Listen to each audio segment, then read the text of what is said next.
Little melee AoE action.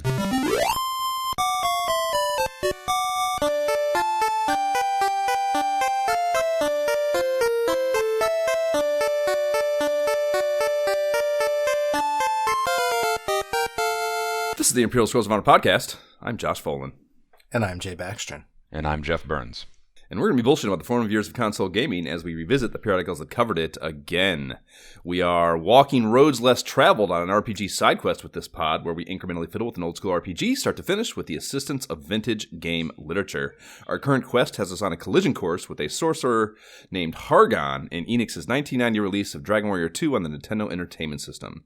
The accompanying literature of antiquity for us on this undertaking, or literatures of antiquity for us on this undertaking, are the 52-page pack-in instruction manual and the Unveiled Secrets of Dragon Warrior 2, a 30-page tome also published by Enix around the time of the game's release stateside. The link to a PDF of both of those will be in the show notes for the duration of the quest. Emulation disclosure, so you know the tools with which we are undertaking our quest to defeat Hargon. Jay, how are you playing? I'm playing with the standard NES controller, of course, via my USB controller into NES-topia. Jab Urwalkie. Have we ever used Urwalkie on the podcast, by the way? I don't anyone think so, yeah. no. But I like it, though. Yeah. I think that's, we should just give a quick shout out to the people who made, I think that was a Will thing, wasn't it? I think it was, yeah. I think it was a Will Bungard thing. That's correct. Yeah. I saw him. He came and visited. He lives in California now. He's like 2 hours away in Barstow. That's where he got stationed. And he came and visited this past weekend. That's what we did. That's what I did Saturday, actually, when you bailed on podcasting, Jeb. That's what I did. You're welcome. You got to see an old friend. That's fun. That guy's, he's got to be coming up on 20 years then. He's very close to retiring, yes. That's unbelievable. Yeah, he just filed his paperwork. Wow. That's actually fucking nuts. Yeah, we're old as fuck. I don't. How are you playing Dragon Warrior? I'm playing. I'm currently trying to get into therapy. Wait, what was I talking? Oh, yeah. I'm playing NES-topia with keyboard controls. Word. I'm a Aber Nick 351MP handheld emulator still, keeping my Questin mobile. Please rate and review the pod wherever you listen if you enjoy our shit. It really makes us feel great about playing video games and talking about them for hours on a podcast.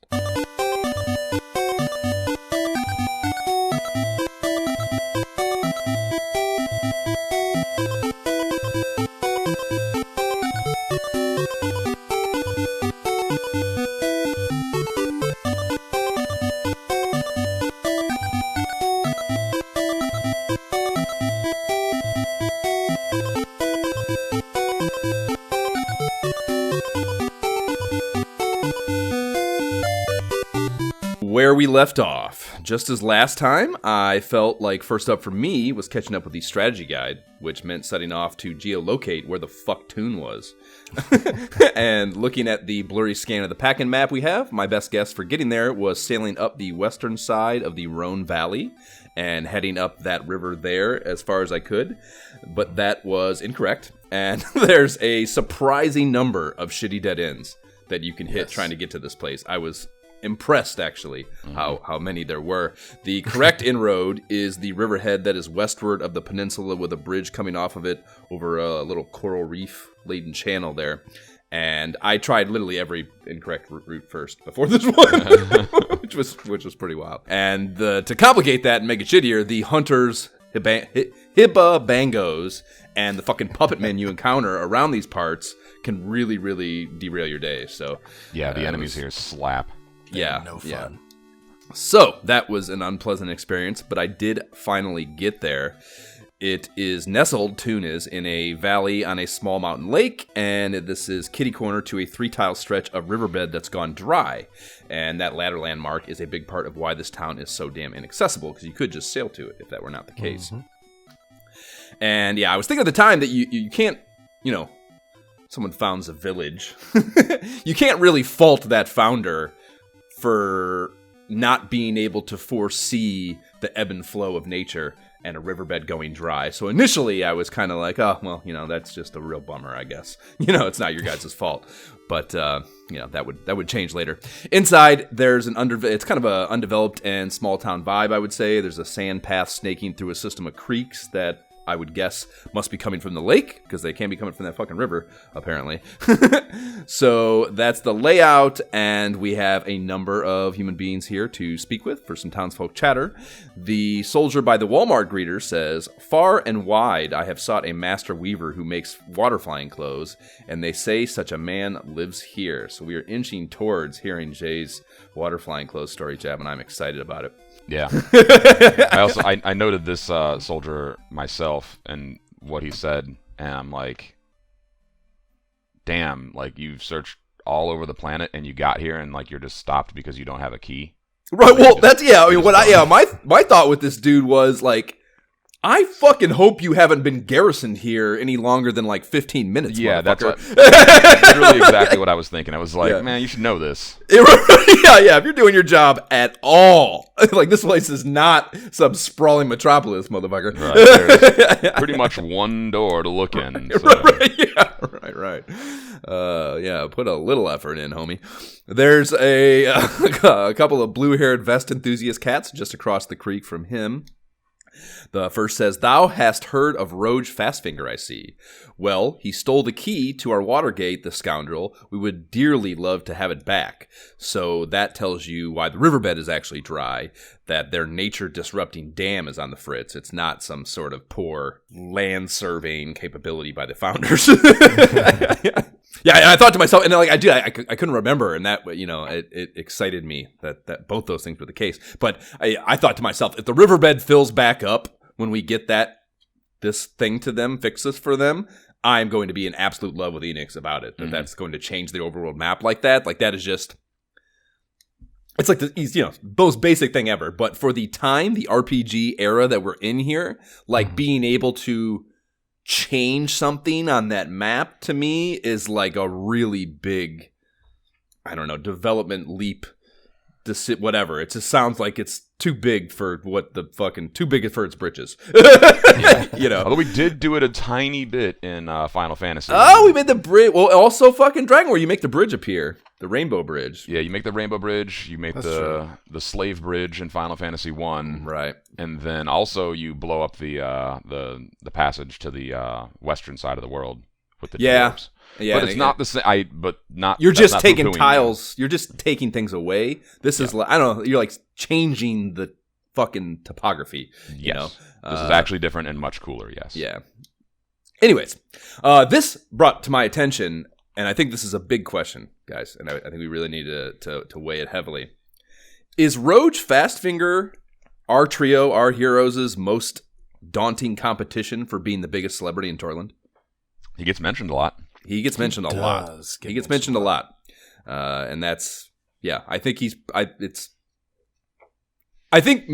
where we're at in our quest, I think we have to bow to him and give him his due and say that he is. Might change if and when we can take Hargon out, I would say. Yeah, then we'd elevate above, but this guy, he lived fast and hard, and he ended up in the clink. Right. You got to respect that. Yeah, and the public loves an outlaw, so. Oh, yeah, everybody's got a tail. Right. Rose? Right, yeah. Rose? Right, exactly, yeah. Everyone's got a fucking fish story about him, Everyone knows this guy. And I just finished Better Call Saul, so there's a lot of Saul vibes there. Yeah, yep. 'Cause everybody knows the guy, Yep. The other one divulges, the other vest guy says that it is said that the Tower of the Moon holds a piece of the moon. Good to know. Two damsels on the opposite side of the central golden key locked building. The first one says, "I'm Jenna. If thou meets my husband, tell him that my father's name was Ruffles." The second woman says, "Many years have passed since the Tower of the Moon could be reached by ship. It lies to the south, and there is our incentivization to sort out that river problem. But he says it's been many years since the tower could be reached," or she says, which does equate to since the riverbed went dry.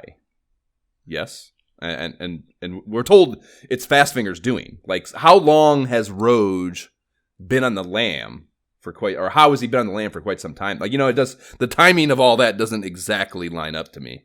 The I thought that kind of interesting. Probably a little bit of just a gloss over by the story monkeys over at Enix. They're just like, whatever, you know. He's yeah, that's fine.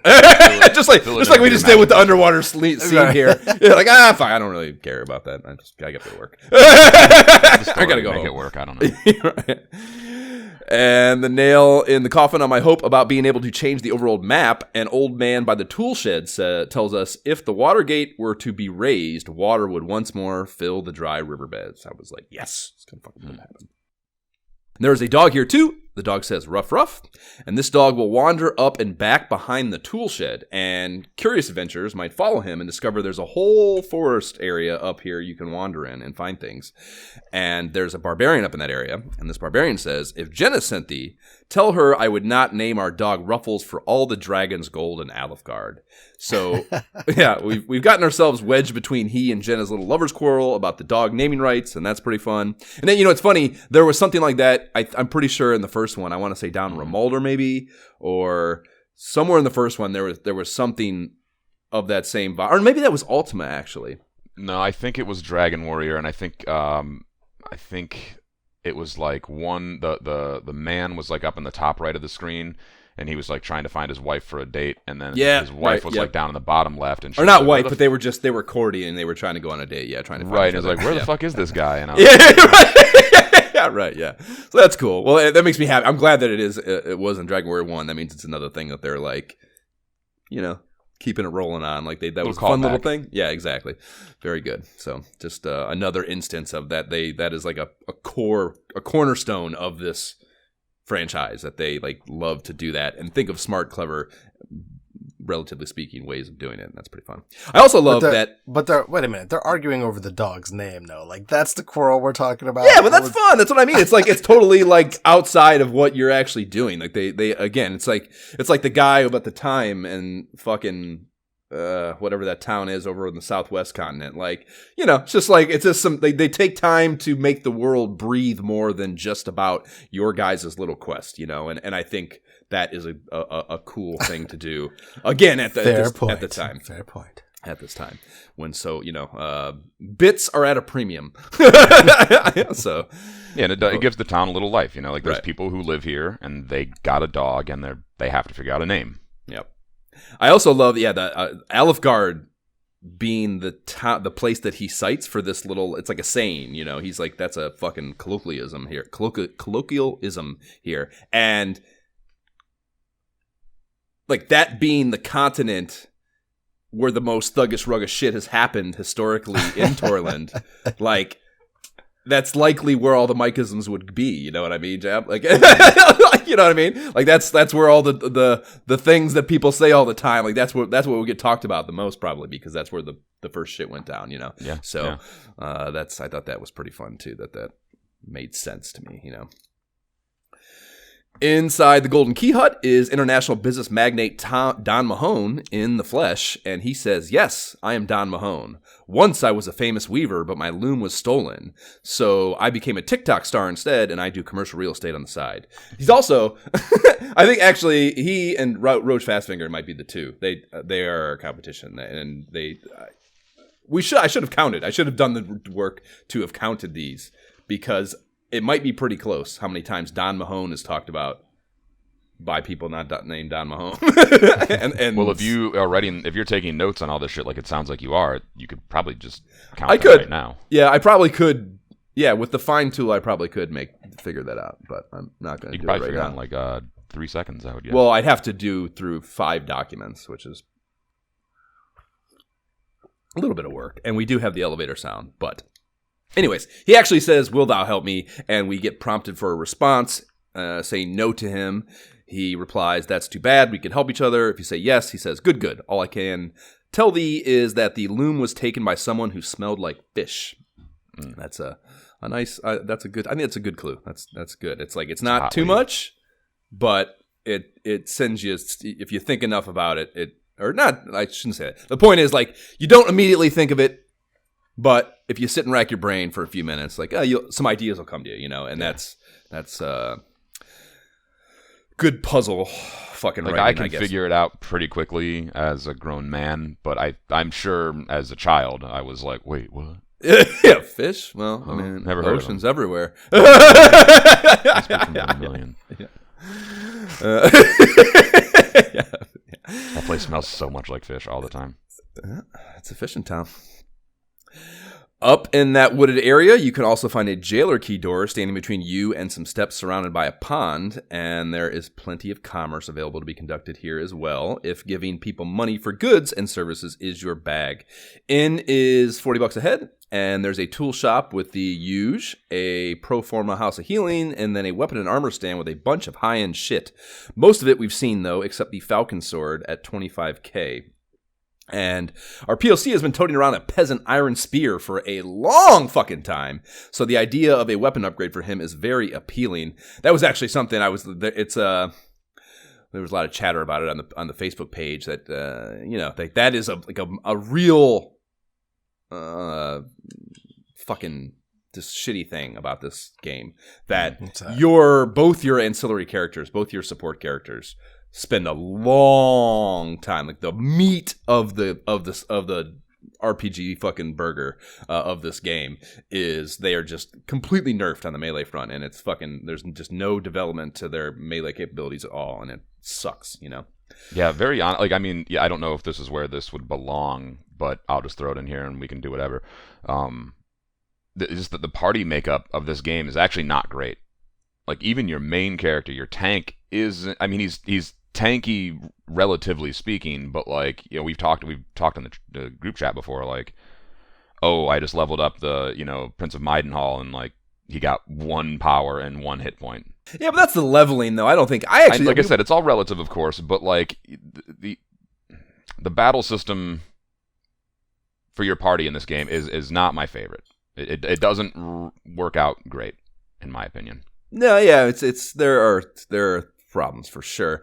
We talked about how, like, I think it is like from a conceptual perspective, it is perfectly balanced. I think we talked about that, how you have total tank, total mage, and then the POC is some sort of hybrid between the two, you know. So battle like theoretically it's perfectly balanced. Yeah, I agree. Like, that's kind of I guess that's, you know, the little nuances of it, yes, are not fucking great, and that's like the, you know, like the POC, that his melee balance is totally fucked. Like, they fucked that up by only having the iron spear for him for 75% of the game, you know. Yeah, and like he should, like, again, I think we talked about this. Like, there's no reason that by the time I can get the dragon killer or light sword or whatever, that this guy, who is also a descendant, if I'm not mistaken, the exact same percentage descendant, blood-wise, of Erdrick. So why can't he use the sword of Erdrick? Yeah, it super sucks that that is a useless weapon. That's pretty whack. And it's not that women can't use swords, it's just they're not really suited for it. Okay, I was getting a lot of flack about that on the It's getting hammered on Insta. You should have known. You should have known better. Almost got canceled right out of the gate. That's why I stayed off. I knew I'd be gone. I didn't want to close the door. I always wanted to have the door open. I wanted to live my life with the door open, even if I wasn't ever going to walk through it. Yeah, I'm looking in. Just want to see what's going on. Okay, so yeah, having another weapon is very appealing, but a $25K price tag is not. Man, so much grinding is necessary for this. So much. Yeah. This game's merciless in that regard. Like, I mean, I'm not leveling up at this point. I'm not either, but like I feel like I'm gonna have to. Like, I feel like now is the time. But like at this point after this episode, I literally have to level like 5 levels, it feels like. That's you know what I mean? Much, and get though. the associated gold with that. Which sounds crazy to me. It sounds like, you know what I mean? Like, it's going to be more grinding than you've done to this point. That's seriously. what I feel like. Not that you feel. It is right. It feels daunting right now, honestly.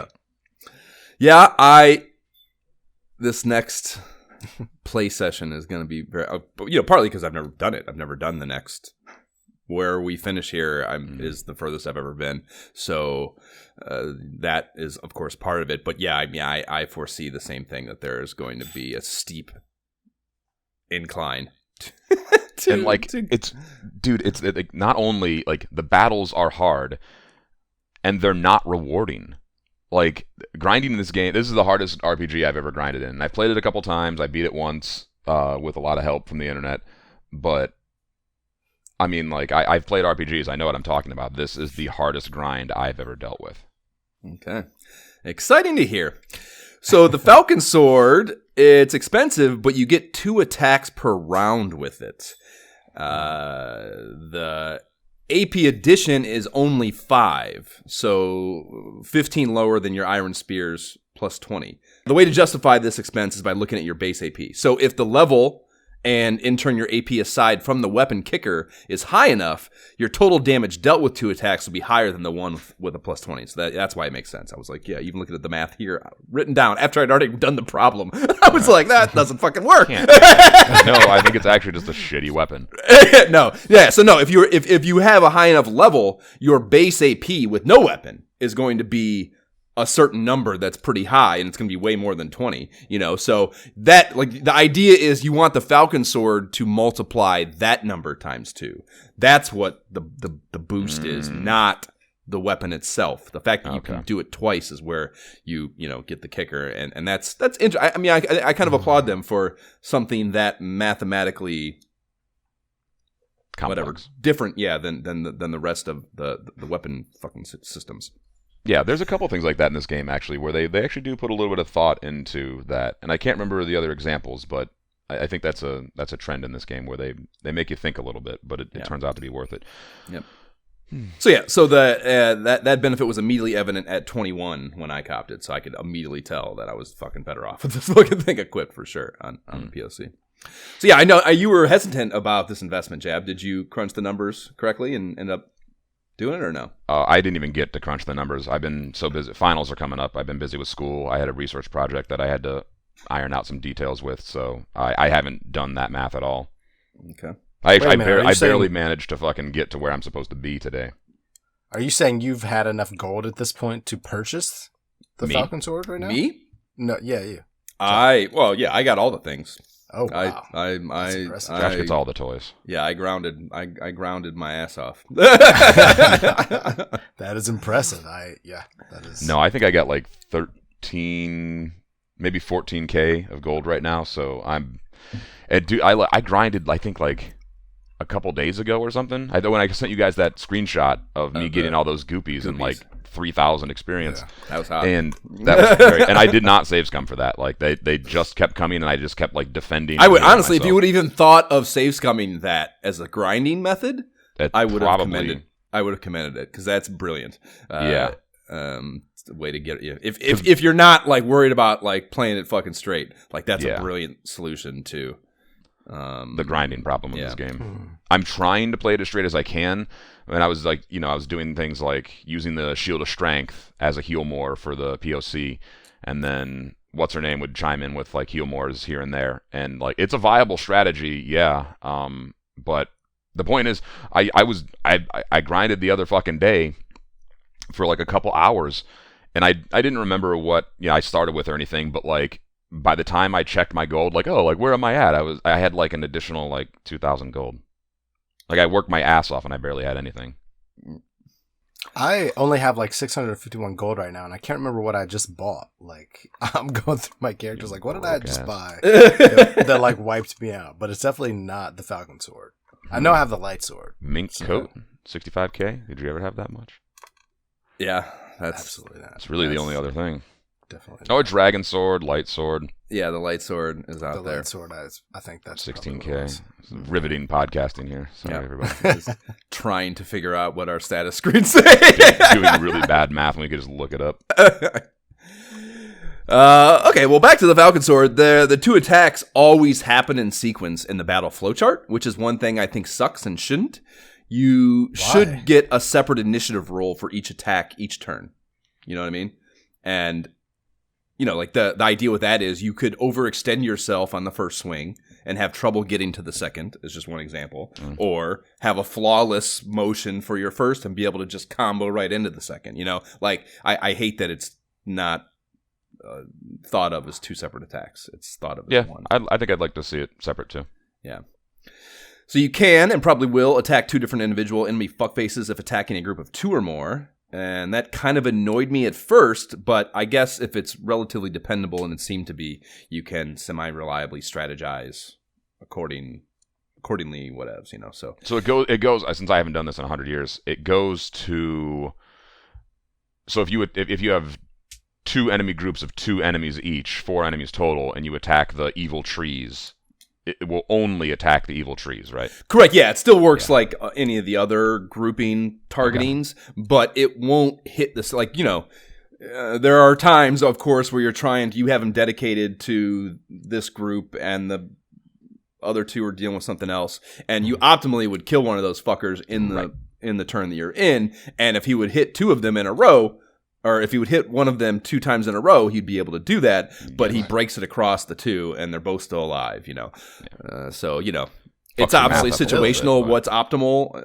as with all these little mini-math problems, but it was, like I said, I seem to note that that's how it worked most of the time. So, I'll take anything as long as it's dependable, and I can deploy it with some level of certainty when I'm making my little fucking equation, So it seemed to be the case. A little melee AoE action.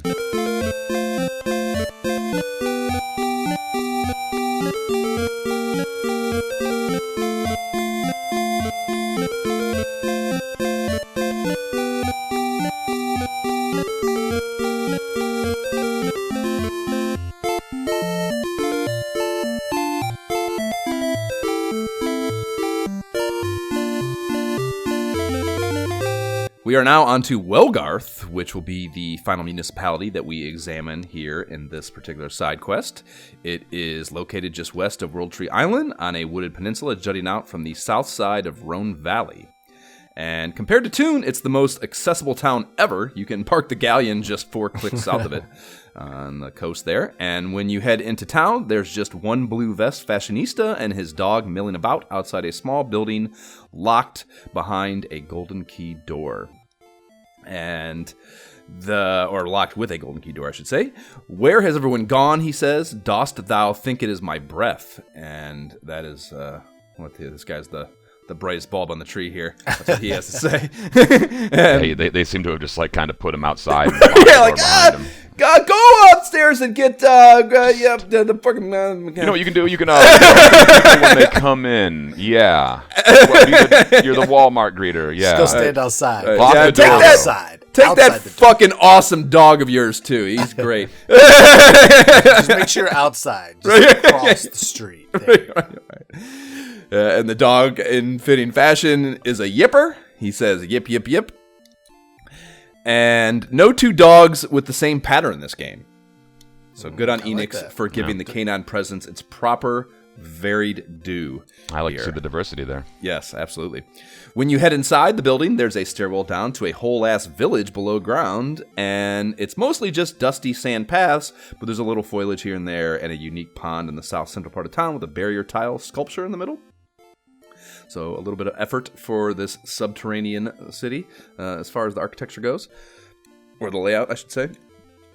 There is also a large prison structure occupying the northeast quadrant of the map, and a golden key door gains you access to the cell block, but you need the jailer key for the cells themselves, so we can't quite do that just yet.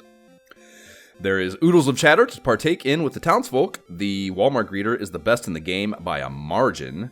She says, "I bid thee welcome to Welgarth town. I shall sing for thee." And then the menu theme rips in.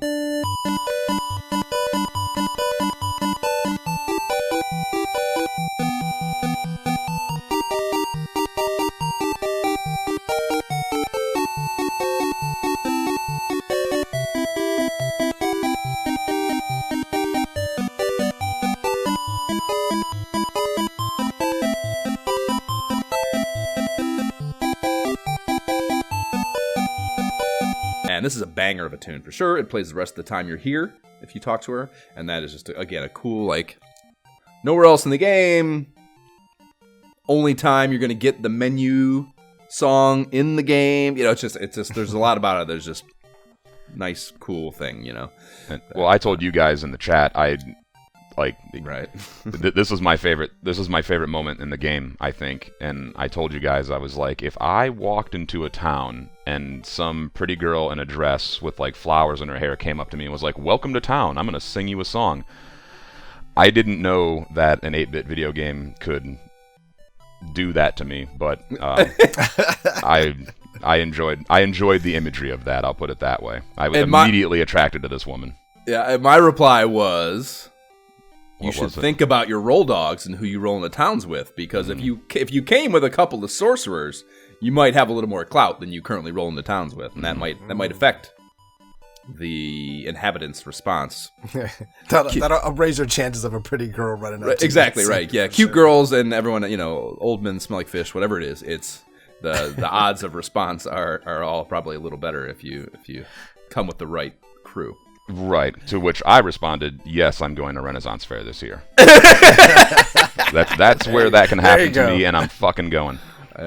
Are you going to be the Prince of Canik? I should be, because he's got that cool ass dragon or flame helmet. That's actually not a bad costume roleplay idea. I'll have to wear something. Although he's got well, I don't know, maybe in some of the artwork somewhere it's different, but he's got the fucking fro, man. He's got like that. No, that always struck me as like a stylized helmet. Like, no, to me that's his hair in a headband, like sticking up. You know how it, like mushrooms out of headbands. I'd have to look at this. Like, where's the artwork here? Yeah. How have we not? We've microanalyzed every other part of this video game, but we have not microanalyzed the sprites of the heroes. What a trio of losers! Okay, we yeah, are. actually, the artwork, like the anime looking artwork. This is hair. Yeah. I thought it was like, a stylized helmet. Yeah, I've always thought of it as, like a little mushroom. I don't typically hairstyle. grow my hair that long, so it can be tricky. Yeah, I see long hair. Yeah. And winged. I just see long hair and like a winged, like Thor type headband thing. Yeah, I guess it is hair, but that doesn't change the fact that I have to go to Renaissance Fair this year. I still need a costume, so I'll figure it out. Some sort of Dragon Quest adjacent, right? Yeah, or I think you obviously actually got to dress up as the Black Mage. That's really what you have to do. Oh, that's actually a really good point. Yeah. Anyways, we can do that group think exercise later. Oh, these fucking nerds listening to us, they're loving this, dude. Don't they? We can only hope. A hut west of her has an old man singing the praises of TikTok star Don Mahone. And so yet again, for the finest water flying cloth, I recommend Don Mahone, who lives in Toon. And this dude's syntax reminded me of Matoya in Final Fantasy, in that it sounds like he's speaking in code about drugs. If you want that dank, sticky, icky, you got to link up with my homie Don in Toon. It's like... So. It's like, there's no cops around. You can just say what you're going to say. Yeah, don't stop being hot, man. Stop being hot. I'm not a cop. You're being fucking super hot. Fucking be cool. Will it look like a fucking cop to you? I guess I probably do, actually. Some sort of authority figure. Yeah, we got the odd couple hanging out in the west courtyard, a rabbi and a barbarian. The rabbi says, "Let me tell thee, Hargon is a master of disguise, but if thou hast the charm of Rubus, thou will see through the deception." And I'm thinking that's the last big quest item we need to get our mitts on. And Barbarian says, "Tell me, did thou come to buy the jailer's key?" If you say no, he says, "Perhaps I should not say anything more." Also, this guy's also being hot. And he said, very hot town. There's a prison here, so it doesn't surprise me. Right. And if you say yes, he says, "I heard that it is sold here, but perhaps that is a lie." Wink, wink. And after doing a B&E into an occupied room at the inn, you can be berated by its inhabitant, a young lady. She says, "How dare thou enter a lady's room unbidden?" And I'm pretty sure it's unlawful entry regardless of your gender, lady. Let's not make this a situation something that it's not, okay? Yeah. Now give me all your money. She's trying to shame you with your lack of chivalry and manners. Right. Make you think twice about what you're right. maybe thinking about. Right. But I'm doing a B&E. I don't care about that. This is like some Ultima 4 Quest for the Avatar shit. Right. Moral gradient. Yeah. Another Vest homeboy is hanging out around the koi pond. He says, it is said that the greatest shall fall by a spell of his own devising. So he's just getting fucking, just giving you some fucking philosophical shit. Well, like, having beat the game, played it before, like that, I heard that one, and I was like, I don't know what that means. like typically things in this game, like especially kind of things like that they would say like that means something, Right? you know, like there's a fragment of the moon in the moon tower. Okay, then yeah, guess what? So this, I'm assuming, means something. I have no idea what that means. Spell of his own devising. So I mean, if it does end up having, you know, like some of the things that I would try, if I were really trying to give it meaning, I guess maybe is the way to word this. Not knowing the end of the game, so I can't know for certain. So if I were trying to piece this together as a piece of like as a clue for something, you know, we've heard a lot about the deception that Hargon has going. We can't see the castle, something or other. Like we got to do something to be able to see the castle for the way it actually is and see him for who he is. Yada yada yada. So what I would guess is that has some sort of, and I obviously don't want you to tell me, Jab, but I would guess that is, this is purely speculative. I would expect that deception magic that he's using somehow creates a weakness for him, you know, is what I would assume that is getting at. But yeah, I can certainly see the logic. The way I'm taking this is that whenever we come across him, whatever spell he uses on us, like hopefully we'll be able to use that back. So if it's like, if he hits us with a, I don't know, at this point, a Firebane, it's like, oh, so that's what I got to use later. You know what I mean? So keep an eye on what he puts, especially if I'm having trouble, you know what I mean? Just damage when the answer will actually be, I just didn't grind enough. Exactly. Yeah. Maybe there's like one thing that like takes him down, you know what I mean? And you Sure, have to pay attention to that attack that he used. An Achilles heel of sorts. Yeah. I'm just having a hard time imagining like a mechanic change at that point in the game, especially. Right. So Never know. yeah, I don't know. I'm given, And I don't think you're gonna learn like, you know, like, oh, the Prince of Cannock hits level 30, God forbid, and he learned Hargon's spell or something. Well, we had, you know, there is that magic that I said is in the manual. I've clocked that I've never gotten for sure, and you know, who knows when it doesn't say the level you get things at, so who knows when that happens. But there is some magic that is still coming. You know, I think one of them is just a resurrection, but I think there is a damage spell too. So we shall see. We shall. So much unknown still. So many quests completed, but so many remain to be completed or to be conquered. The soldier at the House of Healing says there is an isolated valley northwest of the town where once a road led to Rhone. And then in the prison, there's a guard feeling pretty down in the dumps. He says, "It is true enough, I locked Roach Fastfinger in prison and threw away the key, but he has escaped." Cheer up, Charlie. We'll figure it out. What? What do you mean? We'll figure it out for you.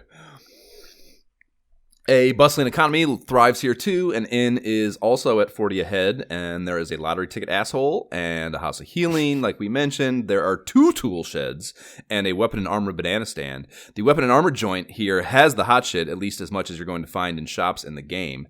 And new additions in that hot shit are the light sword at 16k and then the mink coat at 65k. So let us talk about the elephant in the room first, a piece of relatively modern fashion apparel that has no place in this game whatsoever and offers even less non-magical defensive benefit for someone engaging in medieval melee combat, I would think. A mink coat. Right. Like, was that was this a purely like a role playing item? Like, hey, your princess is gonna throw on this mink coat or right. something? Well, yeah, Whoever the puts it motivation for it, for actually including it from the developer standpoint, you know, I mean, I That's think questionable. you got to just take it as like them being quirky. You got to, I think, you know, I don't think you can find any real like really grounded fucking medieval fantasy reason for this being the most expensive armor in the game, you know. But it's supposed to be like amazing, right? Like as far as like normal armors go. Relatively speaking. Well, the item adds 30 DP, and that is 5 more than the magic armor and 5 less than the water flying cloth. So, you know, it can be worn by everyone. So you have your pick of how you would employ it if you were to grind and make the splurge. But, I mean, you know, the free, fiscally anyhow, I mean, it does require a great deal of sweat equity, as I'm sure you're going to tell us here soon enough, Jay. The water flying cloth it's better, but you know, you can't figure that out for whatever reason, or you can't make it happen for whatever reason, you know. Like, I guess it could seem worth it for the POM, because it would be a massive jump from her predecessor. Yeah, what is she rocking right now? I don't even fucking remember. she would have the magic cloth, I think. The hiding. That's it. Yeah, The hiding clothes. That's what mine had up until. Yeah. Right. I think that. So for me, I think the mink coat. I like obviously not grounded in any sort of reality, unless somebody wants to correct me on that. Maybe warriors wore it in the battle all the time. I could be wrong. Wasn't but, there? Yeah, I think the idea is just like, oh, we need something expensive, and like, Josh, do you remember when we were young, like, women desired things like that? Like Deb had one. Deb had some sort of... I know, yeah. That is so bizarre. I remember that too. It was a thing that you saw in movies a lot. Like, oh, she has a mink coat. People don't talk about mink coats nowadays. Well, that's because... Fuck anymore. Yeah, it's not kosher. Exactly. It's a fucking vehement thing to own topic. If you think about the absolutely actuality vile of it. thing Yeah. to do. Having said, you know what my fucking least favorite thing about vegans is? No, but I'm going to listen to it right now on this podcast, so tell me. Yeah. My least favorite thing about vegans is that they're right. And like, why am I wearing leather boots? Like, is that any fucking better? Is killing a cow any better than killing a mink and wearing its skin? So, right. It's hard to square with me in that way. But I think they just needed like, back then in that time, like, oh, mink coats cost a lot of money, and this will be $65,000. And it's clearly intended gold piece for the female character in your group, right? Because you can do better with other characters.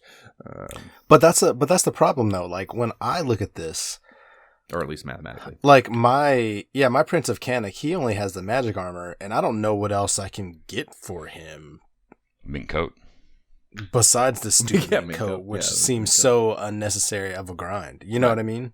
Well, yeah, it's definitely not worth that's my point. There's no question that it's not worth the 5 gain DP to do that grind. But some people min-max motherfuckers, like that's one thing. That's the real shit of it is that there's some kid somewhere that bought that fucker for even if it's just a princess.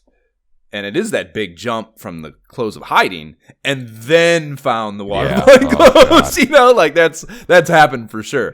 Yeah. It's only 5 more. Oh, the wiki that I use was showing me. Oh, I see. I was looking at like the total. What have we fucking told you? Mike's RPG Center, Jay, and you wouldn't be living a fucking lie. Takes all the guesswork out, dude. Right. What have we told you? Never listen. Don't buy the 99 potions. You don't go to Mike's RPG Center. You break down my hoop. You don't give me any fucking money. Oh, Will ripped the hoop down too, didn't he? I don't even know what you guys are talking about. Mike's RPG. I don't even know what you guys are talking about. It's a fucking website. What the fuck? What the fuck? Yeah. It's not a brick and mortar store you go to. You guys have people named Mike. You guys got all kind of like that's true. Like historical like characters from your family that you discuss. I don't know what you're talking about. I don't know what's real. Oh my god, that's incredible! Right now, Jab Jay thinks we're talking about Mad Mike's RPG Center. Dude, I don't know what nothing could be further from the truth. I mean, oh my god, that guy did not care about RPGs. He didn't care about RPGs beyond the fact that he didn't have to parent while those RPGs were present. Right, and here's the real funny thing about that is Jay's been here for all these podcasts. Not every listener has been here for all the podcasts, and they still got to navigate this shit we're babbling about. Oh man, it's got to be like the GIF of the fucking what's her fuck from fucking The Hangover, fucking doing the math on the thing. Trying to fucking figure out what the fuck we're talking about. Yeah, Mike's RPGcenter.com. It's great. Yeah, check it out. It's fucking the dope shit. That's a lie, but we'll see. Yeah, okay. No, it's perfect. It gives you and like you said, it's all 100% NES stuff. And that's where the value really lies, if only because of the simplicity of the website. Also, yeah. Very straightforward, like black background, white text. Yeah, it's built. This looks like some. Exactly. It's built in the HTML code. I built my Buffalo Bills websites in 1996, bro. It's a GeoCities site. It's a fucking GeoCities site. What is happening here? Are you sure this is secure? It's so good. I'm going to click on this. It is. Everybody's going to have access to my computer. No, dude, no. If Mike's running a hustle like that, exactly. Yeah, good for Mike for one, but two, also hackers are way more advanced than Mike's site. cyber attacks don't happen at Mike's RPG Center. Your data is safe at Mike's RPG Center. Your privacy is safe at Mike's RPG Center. Okay. Verification. We should get that guy on the podcast. Yeah, we should. That is a great interview. Mike, talk to me about when, how, and why. He's got to do some maintenance on the site still too. Like he's got to be involved, I would think. Not necessarily. That website can just live autonomously for sure. There's no maybe. Yeah. I don't know anything about fucking website management. Yeah. I mean, fucking that kind of. There's nothing being. I mean, I get the browser's update, so interpretation, but it's such basic HTML. That's the beauty of it. So he did this at the time when the game came out, then, right? So since that, it's probably. I mean, I don't know when, but yeah, I would guess like early 2000s. or something. Exactly. There's probably a fucking copyright at the bottom that is the last time you worked on it, and it's probably fucking 2000. Is it to 2023? Oh, so okay. So if it's 2000, so that's probably around when he started. Yep, because you can. That's incredible. I mean, my website does the same thing. You can. There's like a little piece of code that you can drop in that just auto updates as the year And when changes. did this game come out? This 1990. I mean, like, okay, so as a middle-aged man who's getting older and freaking out about it, 10 years ago was not that long ago. Like, I remember 10 years ago like it was yesterday.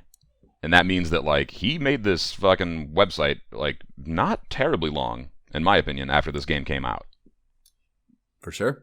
It's kind of wild. Hard. An early adopter of nostalgia culture and appreciation. Mike's sorry. Mike's a fucking trailblazer. We got to interview him. He's a trailblazer. Got to interview him, yeah. He knows what he's doing. I was thinking of doing Howie next because he got that book that just come out, but fuck it. Fuck Howie. Got to talk to Mike. I want Mike. Let's get the guy that Jay thought was my stepfather and your father. Right. Yeah, which is incredible. Oh, no, he was updating this shit May 7th, 2021. Hello, everyone. No, I did not die on the bike tour. That's what he said. I haven't updated this site in a while. Yeah, we got to get this guy. We got to talk to this guy. I did not die on the bike tour. Oh, there's updates going all the way back to 2000. Bike tour. God. Bike tour. Maybe it is Mike. Maybe it is Man Mike. That could be. He's talking about Sturgis. He's talking about going to Sturgis. Exactly. Like, what if, like, deep down he just, like, could not express love for his children, but he did this instead? Right. Like, This one is his legacy. day they'll This is find Bad Mike's this. legacy.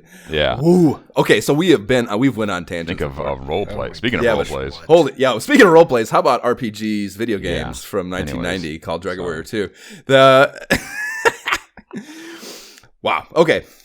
We're in Garth. Yes, okay, yes. Mink coat. Yeah, it's absolutely not worth a +5 upgrade over the $4,300. I'm not going to get that. gold magic armor, yeah. Even Neither if I am cannot get the flying water cloth, I'm not getting that. You'll be able to. It's Okay. Well, But I haven't tried have yet. the water flying cloth, and I have it on the. you Princess. just broke the fucking. You just. You did that Did a you couple think I episodes wasn't ago. gonna- You did you just think I you wasn't just gonna killed get the it? bunny. You just killed the bunny. Like there's Do you know how much tension was in the air about this, Jay? Way to Did go, you think Lenny. I was going to get to the end and not have gotten this? Come on. It was distinctly possible. Okay. But- What were you saying? My point is, though, I put this on the princess, which means that, like, my prince of Canuck just gets owned often. Like, he doesn't have any kind of upgrade route outside of that magic. Well, the magic armor it's 5 away It's from. affordable, isn't it? Yeah, and it's very affordable. Yeah. I don't know. It just feels like that extra 5 just does more. She stays alive. I don't know what it is. Yeah, I don't know either. TV. Yeah, I don't notice once I've upgraded them. I don't notice any huge difference when I'm grinding. Okay, so yeah, neither of you are thinking about buying this fucking thing, I presume. The other That's big so much thing, gold. yeah, yeah, right. Yeah, the other big thing is the light sword, and it's a straightforward +15 of the Dragon Killer, so 65 versus 50, and only Maidenhall heirs are capable of wielding it. So, yes, I will have that. It does have functionality above and beyond splitting heads open with its sharp edges as well. If used in battle as an item, we get the following copy.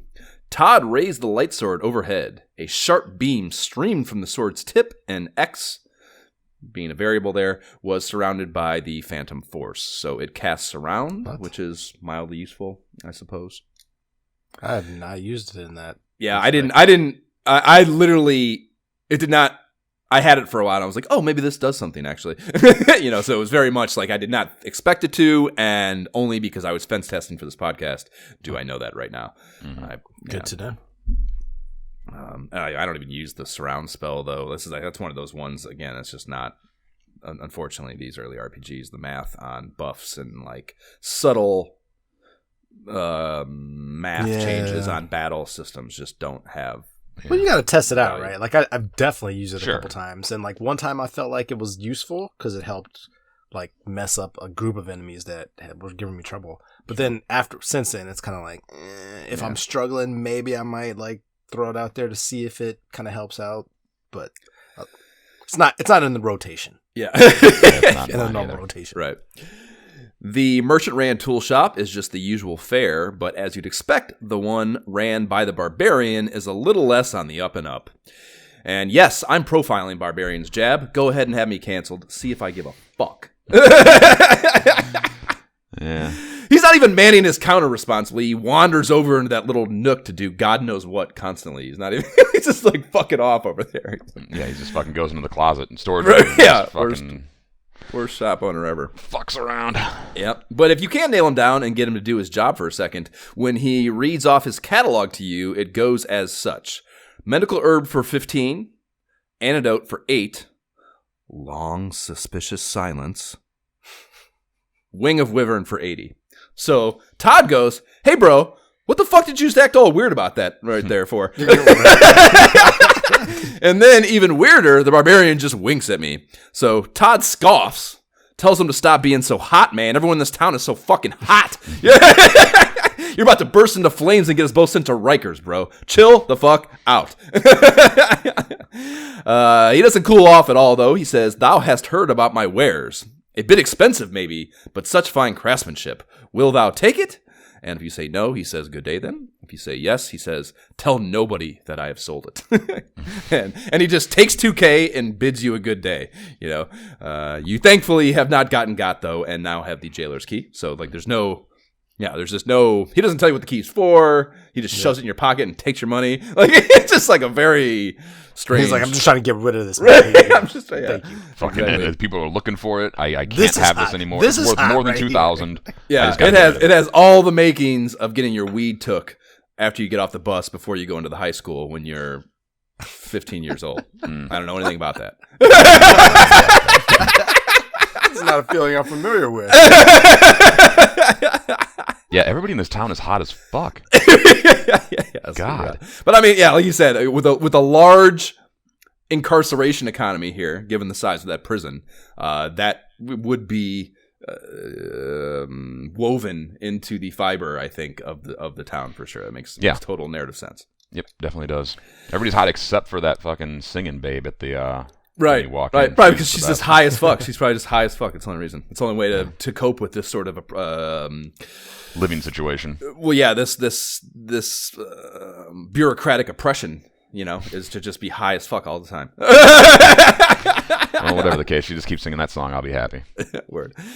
So back to cell block 13 to unlock some jailer key doors with this new acquisition. There's an old man in the cell on the left. He says, Hargon dwells on the high plateau of Rhone. Only one who has the Eye of Malroth can find the road to that place. And that's the first time we've heard that, I reckon. So we have the Charm of Rubus, Eye of Malroth. These motherfuckers are just talking out their ass, I think, just making fucking words up. You got all kind of charms and mystical things. Like, you saw my outfit, the way we were dressed, and assumed we were in the magical shit. You tried to sell me some trinkets. Yeah, right. Yeah, skeptical. Right. Until otherwise. Yep. The right cell appears to be empty, but if you push up on the right wall, you'll pop out into a tiny 1x2 cubby hole with a blue hair cowering in it, and he says, curses, I am found. Yes, I am Roge Fastfinger, and here is the Watergate key. So he's not exactly in the middle of an escape from Alcatraz tier prison bust out here, are you, Chief? like fucking just Well, isn't stuck that in the some implication? corner. Is that he's tunneling out? I guess, yes. Because, like, why would he? He's not, like, satisfied. He's just, like, he's probably, like, tunneling out, and then you roll up in his tunnel. He's like, fuck, take the key and shut up.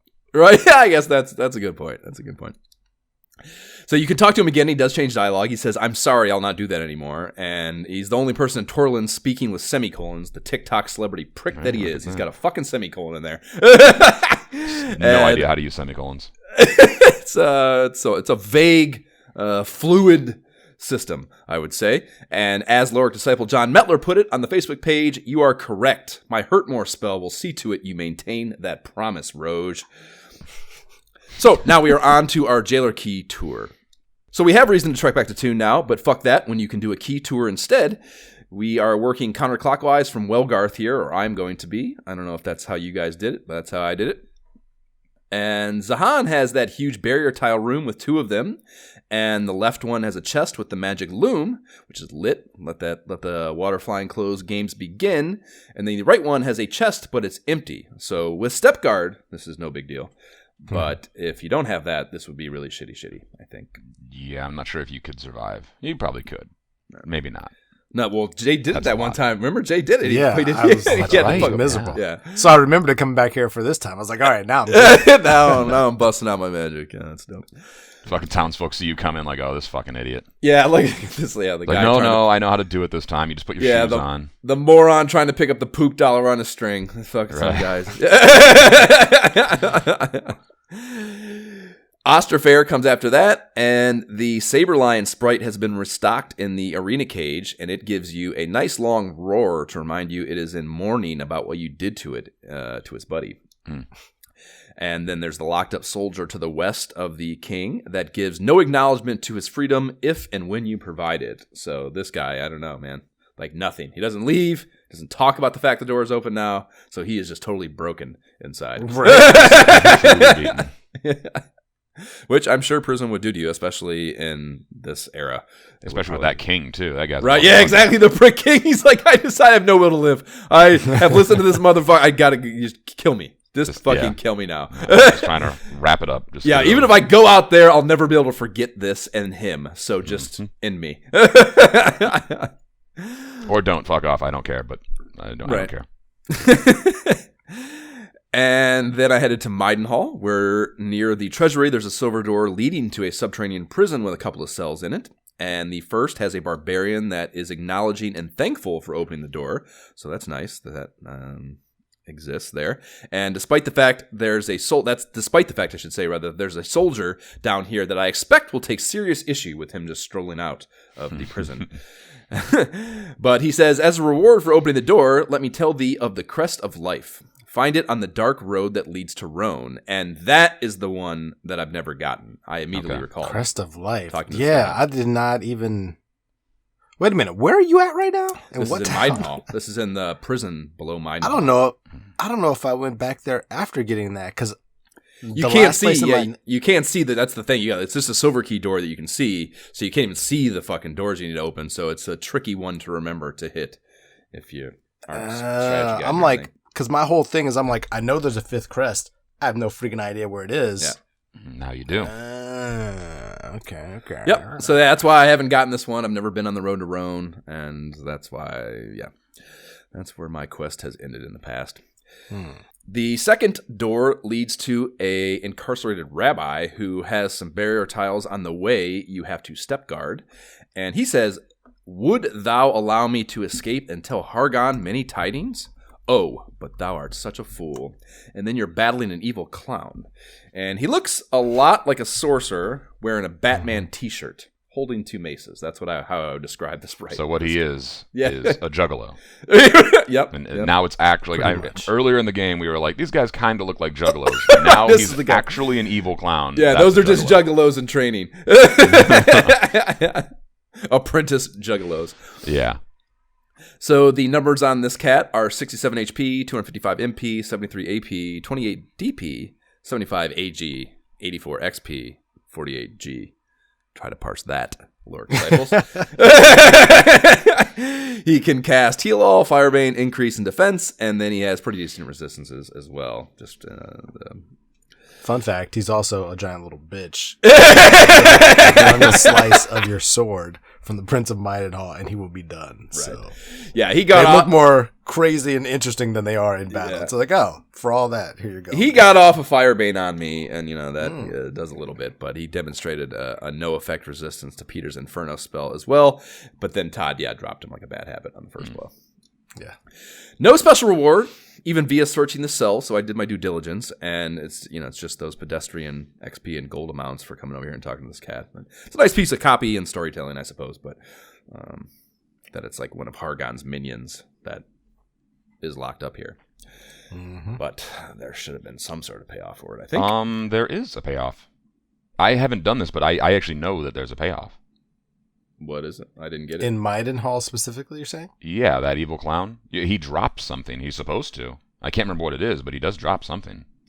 Oh, he's supposed to give you a wand or something, isn't he? Yeah, something like a fucking, wand of wonder or something. I remember that now, and I don't think I have it. I don't have a wand of wonder. I've definitely whooped that clown, and I would. Were you guys both maxed on items? That was my immediate thought too, and I don't believe so. But it sounds like we have two individuals that. Yeah, I don't think my other computer is in the other room. I'm not gonna go get it, but you're right. That does sound familiar. There's a reason he's there. Like, huh? Oh, you know what we can do? Mike's RPG. It's a great item usage. You know what we can do? Yeah, it's a great thing. The item got to be in the fucking guide here. Yeah, like, there's no item. Like, what do you? Well, I don't know. They do such a shitty job with the fucking. I was hoping that would be in everything's guide. Just brushovers in the guide. I mean, you have to go back to Midenhall too, so I guess maybe it's there. But no, we'd have seen it. We parsed Midenhall for sure. Yeah, you're right. You're right. It does give you something. I remember. I can't remember now. the last time I was wrong. It's like a thunder. Whatever it gives you, it's something that you don't use. Like I don't have. Like here it is, Staff of Thunder. Staff of Thunder, dropped by the evil clown in the dungeon of Midenhall. Mike's RPG Center for the win. So you guys might have had full items or something. I don't think so. Do I need to go to Midenhall right now? I my palette would have been cleared before I went on this tour. I trust that you I would have definitely made sure I had space. Yeah. Maybe you got fucked by RNG. Yeah, but we both got fucked in that case. Yeah. I don't know. I guess I'll double check, I guess. I was like that. He fucking dropped something, dude. Like, yeah, you're right. Totally right there. Yeah, that pisses me off. And that's better. It casts that casts what? That casts the. It's instead of just the first fire spell, it casts the one that does. Yeah, it looks like it casts Infernos. Yeah, I definitely have space, which is actually kind of a hot thing for the POC to have. Yeah. Sometimes you need 2 Inferno spells, not a Firebane. Yeah. The Staff of Thunder. What? I would have loved to have that. Well, you have to go talk to that Juggalo again. Yeah, but is he going to be there if I already kicked his ass the first time? Yeah, that's probably off to the. I think so. I searched. Maybe. Who knows, man? I don't know. That's crazy. I don't see how I could not have it. Yeah. Anyways, one day just got a little worse. Well, I got to grind anyway. Might as well go take a. Yeah. So yes. Well, you said you hadn't been down there, Jay. Wait, yeah, you did. You were wondering where the hell we were. But that's the funny thing, though. Like, I definitely looked at the. Like, I didn't write it in my notes. But, like, I know that I went back to the strategy guide once I got the Jailer's Key. Like, okay, I definitely got to go to the, the Jailer's Key places. So it's odd to me, unless. Oh, but you know what it is? It's written right before I went to Welgarth. So I went there, definitely went down to the basement. Did not have the Jailer's Key yet. Oh. So I don't think I went, Okay, so maybe you're not fucked, but I'm pretty sure I'm fucked. But I fought clowns elsewhere. So like you even. This enemy is in the tower. Yeah, I'm like I've definitely seen that clown before. So I'm like, that makes total sense. Okay. So we see these again in the Moon Tower. Hamlin has the gremlins locked up downstairs, so I popped in to see what they had to say, and I noticed only one of them is moving around in here, and the other just stays posted up on the top right tile, looking out the door at you, just mean mugging, if you will. And the shifty one says, "Aye!" when you chat him up through the bars, And when I opened the door, he rushed out at me as soon as I did so and said the same thing before a battle against 2 Oswargs fired up, which are the answer to my plea for the gremlin enemy tree having an advancement on it. So good on Enix for answering my requests years before I had them. And they are a red and blue palette swap. So obviously the Buffalo Bills fan gremlins are the more elite ones. That makes total sense. They have 69 HP, unlimited MP, 80 AP, 31 DP, 57 AG, 139 XP, 105 G, and they are loaded with spells and abilities. They can cast Firebane, Mute, Heal More, and Sleep. And they also have a flame attack like the lizard flies and can call for help. So that's a pretty wild skill to give. Yeah, that's an aggressive enemy there. Wow. Yeah. I rolled a hot initiative on the battle start and got a free turn, so they were on their last leg by the time they were true participants in the foray. And Todd had already dropped the 1 and followed suit on the next round before the survivor wedged a single attack in, which is pretty cool. The bonus plan talent leveled up to 20 on this battle too, so this was a highly rewarding engagement for me. Nice. And then I was thorough enough to search the cell after the fact, and under the mean mugger, I got an illustrious, "Thou hast found the watercrest."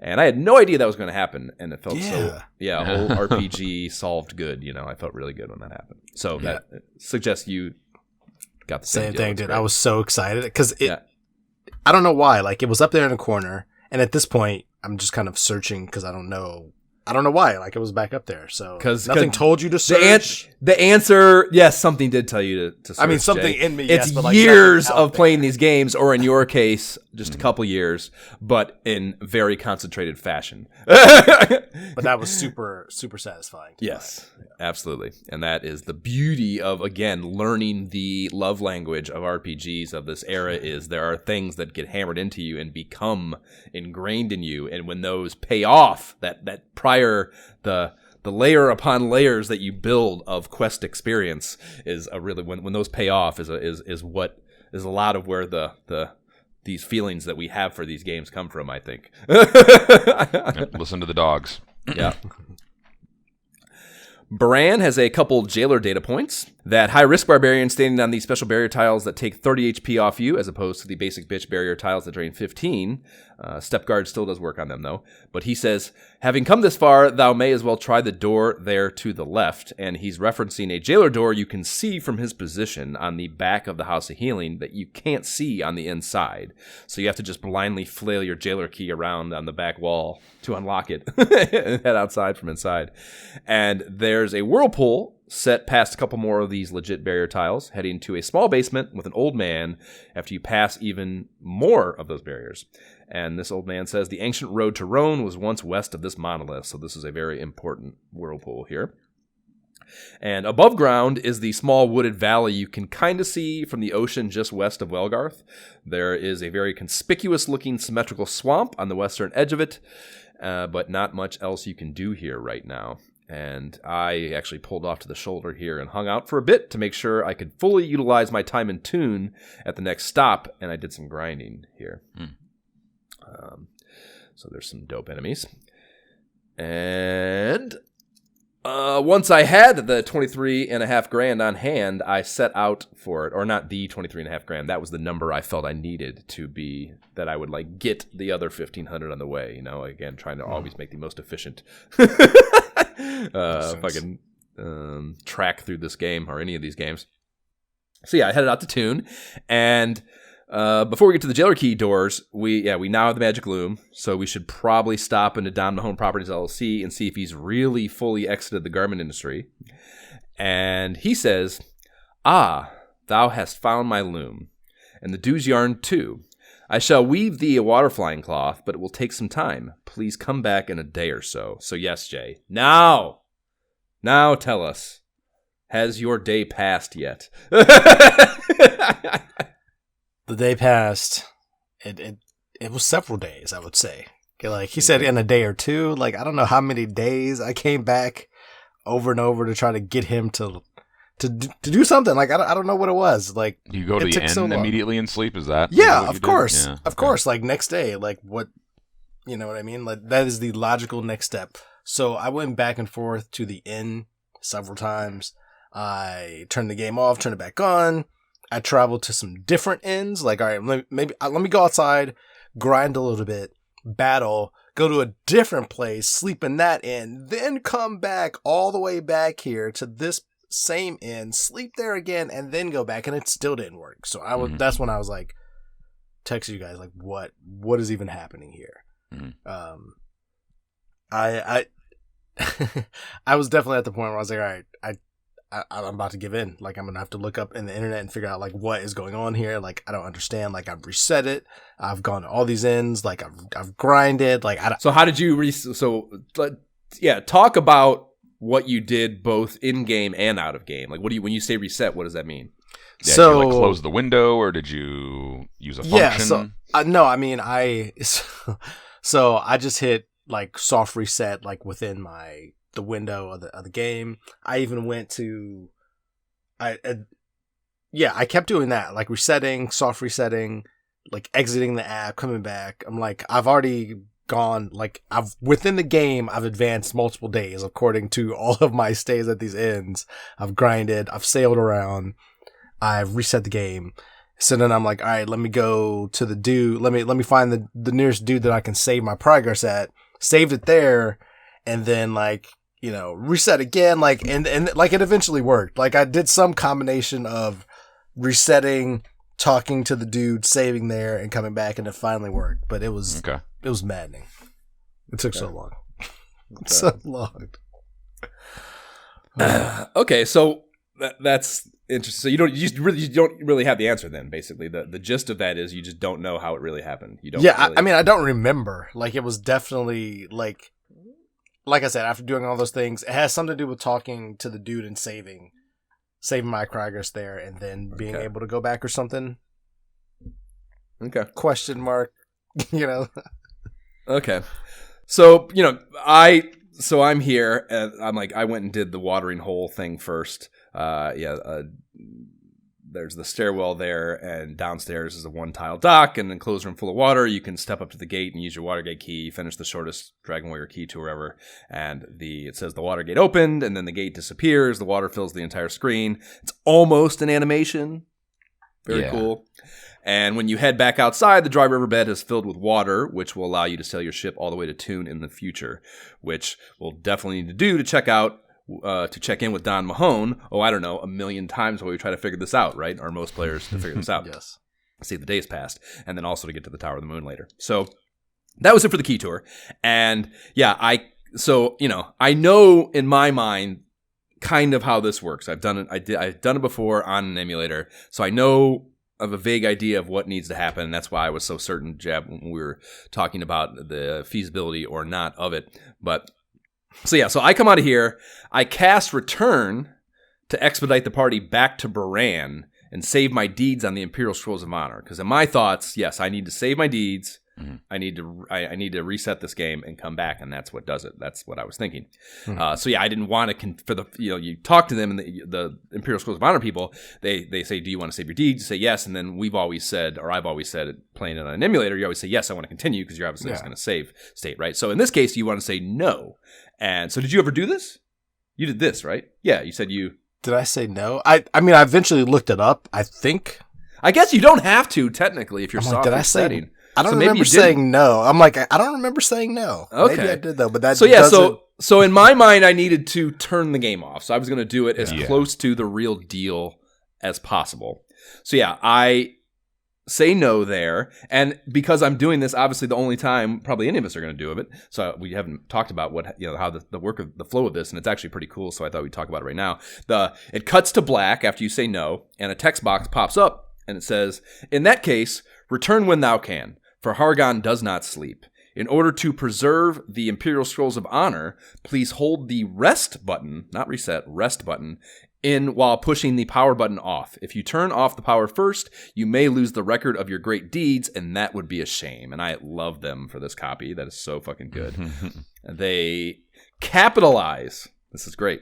They capitalize Imperial Scrolls, but not Honor, which is interesting to me, and not just because it's disrespectful to our podcast, but because why why is the honor part not still a pronoun? You know, Right. But These whatever. are the It's all like a Imperial royal scrolls, title. of right, course. yeah, Like, exactly. So whatever the case. So but yeah, also interesting that they shorten reset, but power, which is also a 5-letter word, is spelled out full twice. Like, why? I don't know. It's just old games are so weird. There's so many weird. There's just not a lot enough of human odd beings. syntax. Yeah, and things just don't get caught, and just like fucking whatever. It's just Plus, it's grammar. That's not everybody's favorite thing. You know, it's like, it looks right. right, yeah. And yeah, the kind of mind that makes video games is probably, and like, obviously now modern day, they hire someone who that's their mojo is to fucking deal with the English language or whatever to be the case. And back then, like, you just had the handful of people, and like, even if localization is not part of the issue, even if you are dealing with all fluent English speakers, just the kind of human brain that makes video games is not the kind of human brain that's going to give a shit about writing. Yeah. It's amazing to me sometimes. I know writers. It's funny to me, man. I know writers that just the thought of dealing with like spelling corrections and like caring about it is just like, it just kills their soul, Right. When I write, I'm such a fucking psychopath, and I have that part of my brain is such a big part of me, which is probably why the writing part is harder or more painful to me than for some writers, is because I can't even look at the document if I can see a spelling error. Oh yeah, I'm the exact same way. Unless I'm like just taking shorthand notes, like if it's going in a document, like, oh, you better believe that's going to be double, triple checked. It's going to be the most readable. Yeah, I take these notes. Like I've talked about how my system is doing it in the document app, on the Google document on my phone, and like that also highlights fucking spelling errors and shit. And also, you're dealing with autocorrect when you're talking about your phone too. So there's constant shit all the time, and like correcting shit on your phone is a pain in the ass. You're like trying to fucking select the two letters, or whatever. It's like a huge pain. I still do it every time. I just can't. My text messages are like. It's like college level writing. Like I do not fuck around. Like commas, like parentheticals. Like it's all. Sure. I write a text like I'm sending a fucking I'm writing a report. Yep. Got to do it. Okay, so how did this work then? Back to the fucking close thing. I had never done it in RetroArch, so. Previously I'd done it in Nestopia, so my immediate concern is like, does RetroArch have the proper functionality? Because the thing in RetroArch is it has a hard and a soft reset, and that's who knows whether this is going to have that same functionality. So, in my mind, it needed to be a soft reset. And when I pulled the menu in RetroArch and started parsing the options available to me, it only says restart. It doesn't specify what it is. So I'm like, oh fuck, bad luck already. Yeah, I'm already fucking little on pins and needles here, and. I'll explain this the best I know how. Please do not write in and chide me if I am wrong, because I would like to know the truth.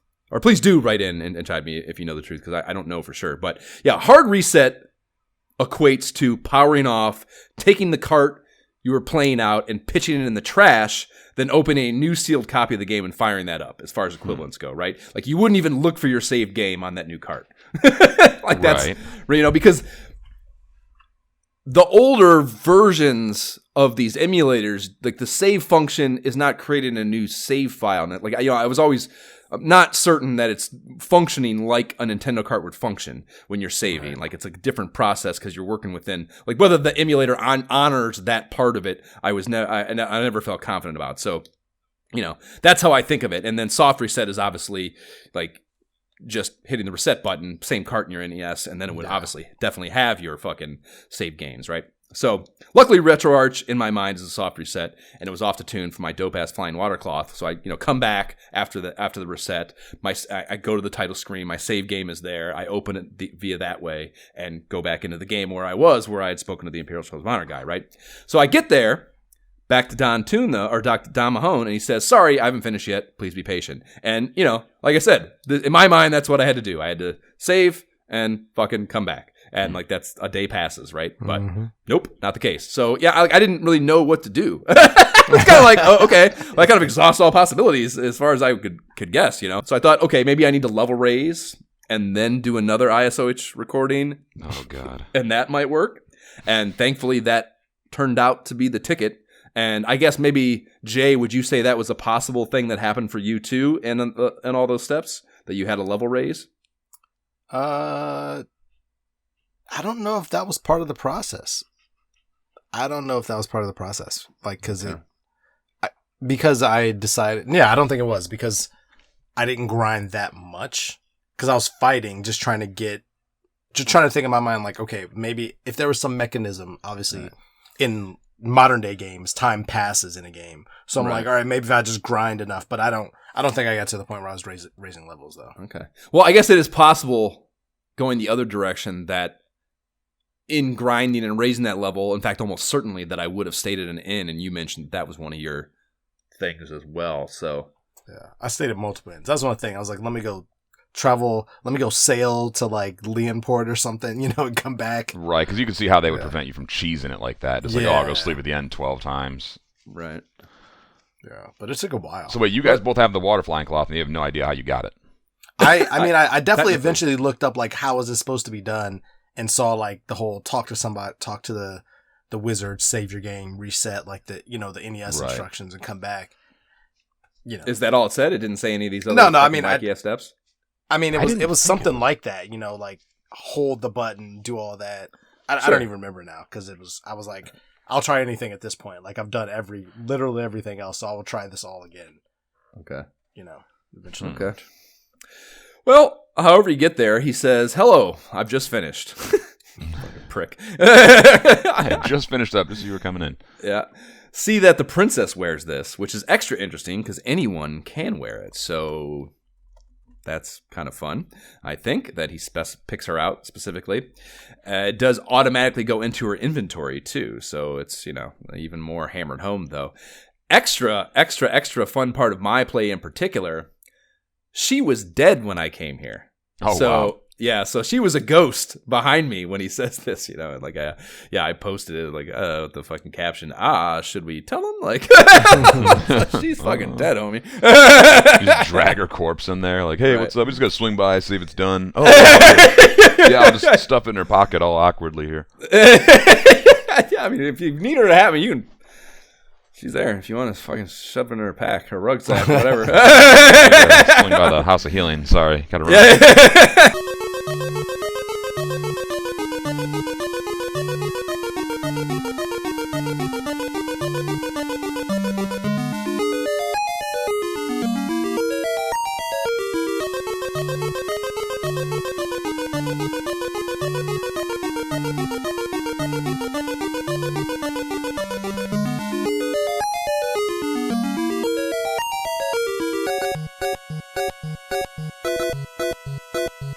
We can putter right out of Toon down the short sail to the Tower of Moon after from there.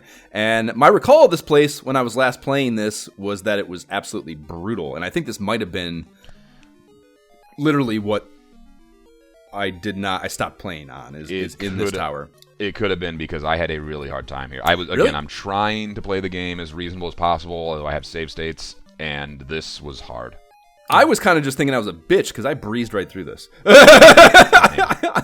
My levels are lower too. I haven't been grinding, so yeah, maybe that's a factor. I mean, I saw your levels are about where I was. 21, I think 21. You might have been 1 below where I tackled this at, but it was not substantial for sure. Okay, well, I had a hard time here, but it's a lot of turnarounds. You get lost a lot. You can just maybe if you get lucky on the fucking path you take, it makes it easier, of course. Yeah.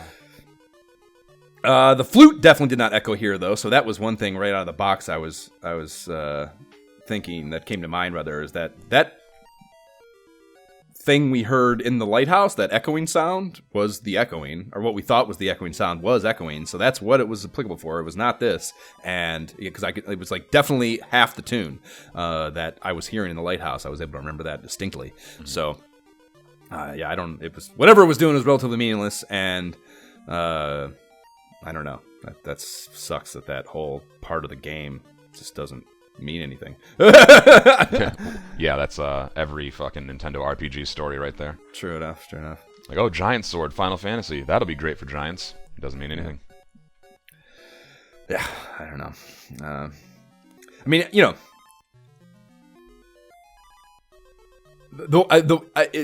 I guess it still makes it relevant. That is the tower. But that's not what they were telling you it did specifically. Yeah, I guess you'd follow that. Like, I guess the point, like, you'd follow that guy either way, like it's meaningless. Like, whether or not you hear that when you go in, you would still go all the way to that floor and see that guy, and it doesn't change your ability to find that guy anymore.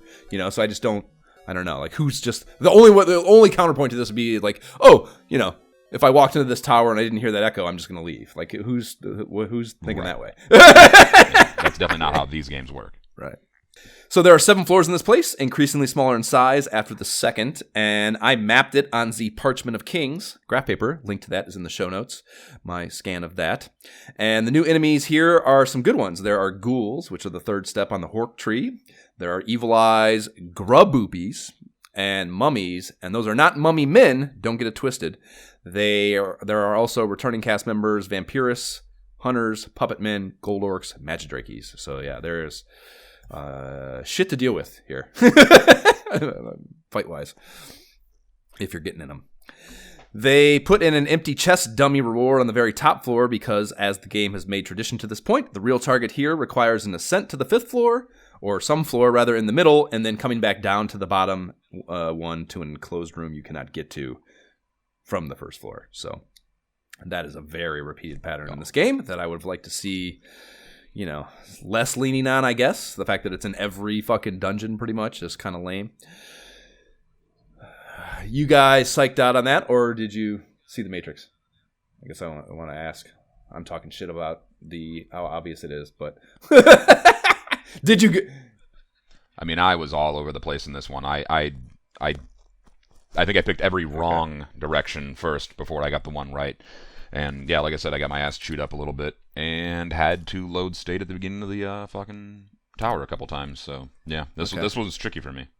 Vampirists, man, wow, they in your ass. Yeah, I used a considerable amount. I ended up coming here 3 times before I beat it, so I used considerable amount of running and fighting. So I'm definitely running from everything.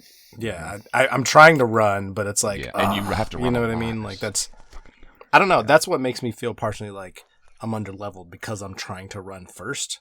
Because of the times I haven't. No, that's the smart battles. RPG play, man. Yeah, they are in 1990. It is mutually exclusive activities to advance your quest and level up. Mm-hmm. Yeah, those are 2 separate things. You're not supposed to be doing them together, so you're doing that the right way. Fair enough. Yeah. Yeah, you're not here to fucking grind. You're here to find the moon fragment. Be great. Again, yet another example of, like, it's a logical thought, Jay, but that's not what we're doing here. See, I had the fragment. I happened to wander to the fragment first. So when I was checking the rest of it for map making purposes and just to be thorough, I was able to just, once I got to the 7th floor and saw that it was nothing, I just coasted the fuck out the west side of the tower via the cloak of wind. It was super breezy. I jumped off too. I was like, all right, look at that. Yep. Yeah, and I landed all the way at the river, which is 4 tiles west of the tower on the overworld map, which means I got shorted on cloak performance here. So I should have been impaled on the craggy mountain peaks to the west there across the river if our system of 1 floor per tile from that you fall kind of thing were I don't know. I guess it probably still is true, but as far as the game adhering to it, in this case, I guess they. You can roleplay it. You can say you bonked off a mountain, That's true. landed there, or we're later in the game, and we're better at our parachuting skill, and we can better directionalize our landing zone. Maybe so. In that room on the 1st floor is a man that is a proto-expert on magnetism at an interplanetary level. He says, as the full moon waxes and wanes, so too the tide rises and falls. And stuck in this tiny room seems like a real shit venue for studying his chosen scientific discipline, I think. So, I'm thinking he's probably another one of he's probably an intern too at the Astronomy Academy. He probably makes his way up to the 7th floor. Maybe, I guess when shit gets slow at night, he can wander from his post. I guess that's possible, but yeah. Yeah, I guess you would think. I don't know. You would think. whatever. Yeah. let's move on. Not a lot there.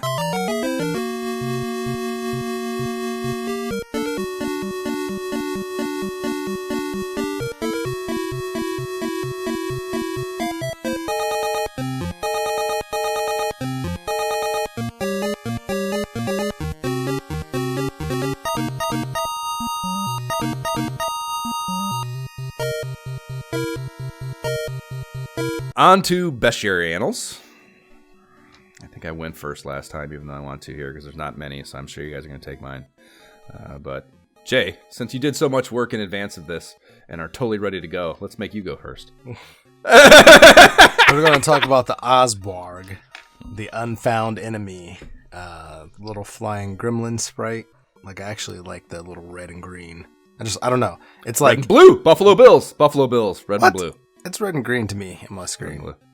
I think you're seeing what you want to see. Josh That's sees okay. Buffalo Bills. But this little flying demon has 63 HP. It has 139 health points. It does 80 to 105. Or no, wait a minute. Let me restart that because it's not on one page here, so I don't know what each of these columns even represents. Fucking Jay's over here having his formative years of Mike's RPG Center as we speak. It's fucking This is adorable. freaking- It's I know, adorable. it's okay. I wish I We'll could get caught reach up. through It's here and found nowhere grab else. your cheek on that little coral reef there. I hate you all. Never mind. All right. So we're gonna do the Osborg, also called the Gremlin, apparently in other versions. It has 69 HP, unlimited MP, apparently, 80 attack points, 31 defense, 57 agility. You get 139 experience points for defeating it, and 105 gold. Not a bad little haul. And yes, a cool little sprite, actually. Yeah, I love those. Absolutely. It's like cute and evil at the same time. I'm wondering if we're going to see when. In most cases, these things become common, and I'm curious whether they will become common enemies that you find out in the wild too. You'd have to think so. Mhm. We've already saw the gremlins just wandering around some of the dungeons. I think that Road to Roan is, if I remember correctly, really fucked up. I would guess. I think seriously, I think they like rushed the end of the game, and I don't think they tested the end. So like, it's bad. If we have to take the monolith to Baran to get there, because I went there on accident like 2 episodes ago and got my butt whooped. Yeah. Like, it is gonna be intense. Well, I mean, obviously I didn't get to the road. I'm just talking about Right. right outside the monolith. Yeah. Just trying to That's take why I a said few I steps. grinded there a little bit, and yeah, there's fucking a lot of. I mean, it's a lot of the same shit that's in that area, anyways. But those are not easy enemies, as we talked about. The hunters and the fucking gold. I was able to find some gold orcs there. I'll talk about that in my grind. But there's a lot of dumb shit there. Okay, Jab, what's your first one? I had the, I believe it's Vampirus. I'm running into this similar naming convention issue here. Vampirus is a pterodactyl-looking reptile flying creature. Good sprite. It's pretty much the main metric by which I choose these things. 57 HP, 0 MP, 75 attack, 25 defense, 48 agility. For the trouble, you get 85 experience and 49 gold, which like, ugh. The problem with these guys is that they attack twice per turn and can call for Multi-attack. backup. That is so annoying. It's That call for help. It's really like, annoying. ugh. Yeah. Yep. AoEs for days.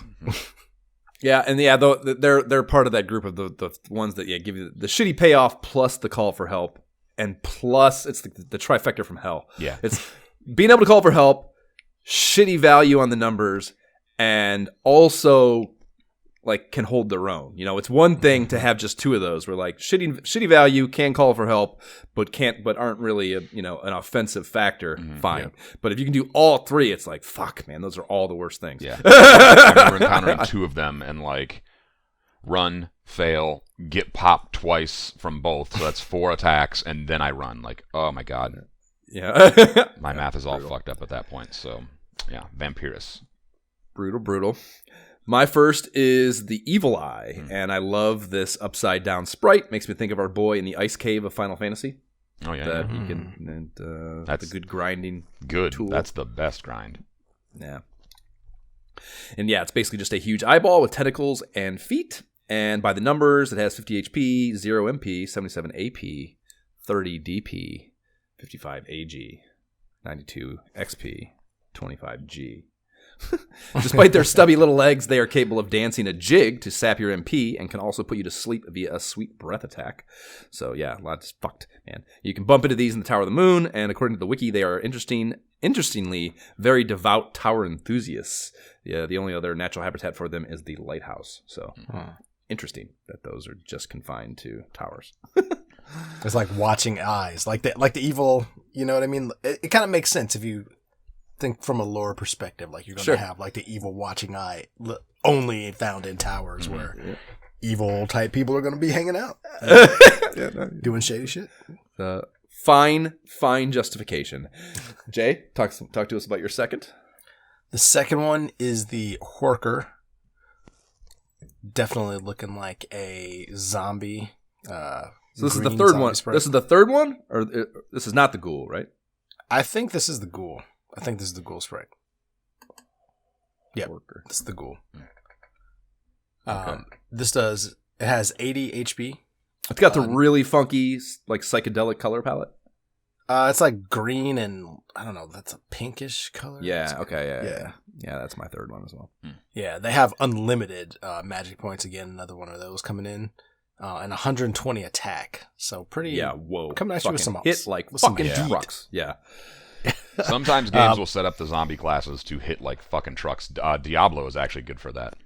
The first Diablo game, if you came across like corpses, sometimes they would pop your ass. The first Divinity Sin is the same thing. The conjuration, you can get like a zombie that's like a character too that rains a conjuration for one of your characters for the whole game pretty much, and that motherfucker just hits like a truck. Yeah, well, the good thing is this one, it has defense 19, so not too bad. I wrote 120 AP, whoa, 19 DP, also whoa. Yeah, I mean, you get 61 XP for defeating it and then 100 gold, so not too bad, but definitely has some heat if you don't take him down quick. Yeah, they have shit resistances too. They do have a fire spell, but they have shit resistances. So, yeah, if I guess really what the point of the strategy here for sure is like immediately focus on them. Yeah, because like you want them, you want that offensive fucking problem taken care of. But if you do that, you should be able to stay relatively unscathed from these if you're able to get them out of there quickly. Yep. Those are also just in the Tower of the Moon as far as where I found them. I don't know if you saw them somewhere else, but no, I think that was the word. I have for my second one. I actually have to make sure I know how to say this. Hibabango. Yeah, it's almost impossible to say. Yeah, those letters put together just don't look natural. Just a couple other things I want to mention about this on the wiki thing here. It's otherwise known as a brainy bad boon. So they have. It's because they're smart. It's because they have a sleep ability. Well, we'll or not. Sorry, not sleep ability, but they have magic capabilities. Sorry. And we will talk about that. Soon. The description is actually funny too. I'm going to read this one. Humorously pink. These simian savage. Humorously pink. These simians savagely make up for their unfortunate fur with debilitating magic. Okay. As you can tell, they're pink. They're the baboon. Humorously pink is funny, yeah. That's on the. Where's that copy? That's literally on the description in the wiki. It's in the wiki, okay. Yeah, unfortunate fur I found funny too. So they've got 60 HP. They have infinite MP, 74 attack, 29 defense, 52 agility, and for your trouble you get 81 experience and 83 gold, so better. And they good experience for sure. They can cast a couple spells. I'm not sure what these are. Dazzle and Cassip. Yeah, those remember. I've had to look those up too. I cannot internalize them. That's like the wiki universalization of the different spell classes in the game. And like Dazzle is I guess I could just look here on Mike's RPG Center. I think Defense and surround is what they have. I was gonna say. So they're not too much trouble besides like their physical attack, but like these monkey fucking the monkey family tree in this game is they can be kind of rough.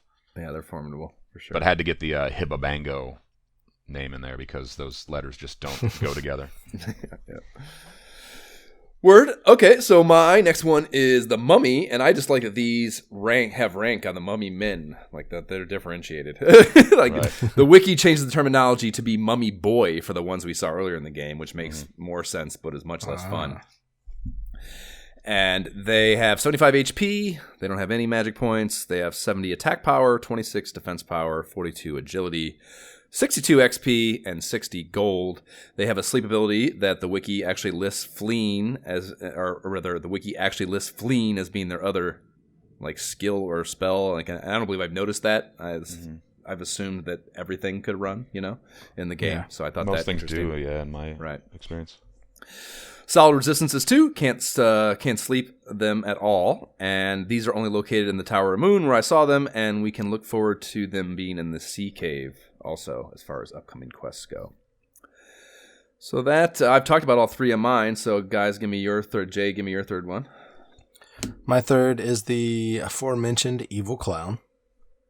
I really like the sprite because yes, it kind of looks like a juggalo. It looks like a sorcerer with like two maces in each of their hands and a cool mask. And I kind of like the color palette.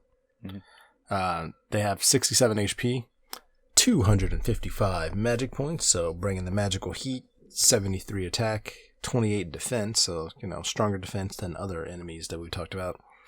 75 agility, and then you get 84 XP and 48 gold after you beat it. Word. And those definitely become common later too, I believe. Or no, yeah, we saw them in the tower. Yeah, I've seen a few. Yeah. Word, Jeff. What do you got? Last one, I didn't expect him to be on the board at this point. It's NFL draft time. In the vernacular of NFL draft. Yep. So didn't expect him to be on the board, but here he is, and I will take him as a value pick. The Hunter. Late round value pick. Great sprite. He's like wielding an axe, and he's got like these like in the middle of like a wild jumping motion. Trying to chop you from above, like coming down off sure the what's top going rope. on. Yeah, he is. He is almost like coming from above. Red hair with a green garb. He's got a very like I don't know, kind of like a savage Celtic warrior kind of look to him. So that's fun. Like I said, I picked these on sprites alone. They have 65 HP, an unknown amount of MP, 82 attack, so they will pop your ass, much like the unarmored Celtic warriors tended to be. Low defense, 25. Agility, 70, and for your trouble, you get 67 experience and 45 gold, so much like everything in this game, there's no reward for your efforts. And then it does seem to indicate that their resistances are unknown. So weird. That's that. I'm told they have let me back to it. Defense and surround. I don't think I've ever seen them use that. Yeah, me either. They have. You said they have 2 attacks, right? No, those ones. That's the vampires that have 2 attack. These ones do not, to my knowledge, at least. Yeah, I mean, they're one of those things that like they they're like a complicating thing. They're with other shit, and they're a complicating addition to other math problems. I don't think of them. I mean, I think you do actually encounter them solo every now and again, but they're usually grouped with like large groups of shit. Yeah, they're just a pain in the ass. Everything at this point is kind of a pain in the ass. The enemies are getting harder. Yep. So into our Tales from the Grind. One little random thing that I had in the sesh. Have either of you used the parry command in battle a single time? Yes, a lot. A lot.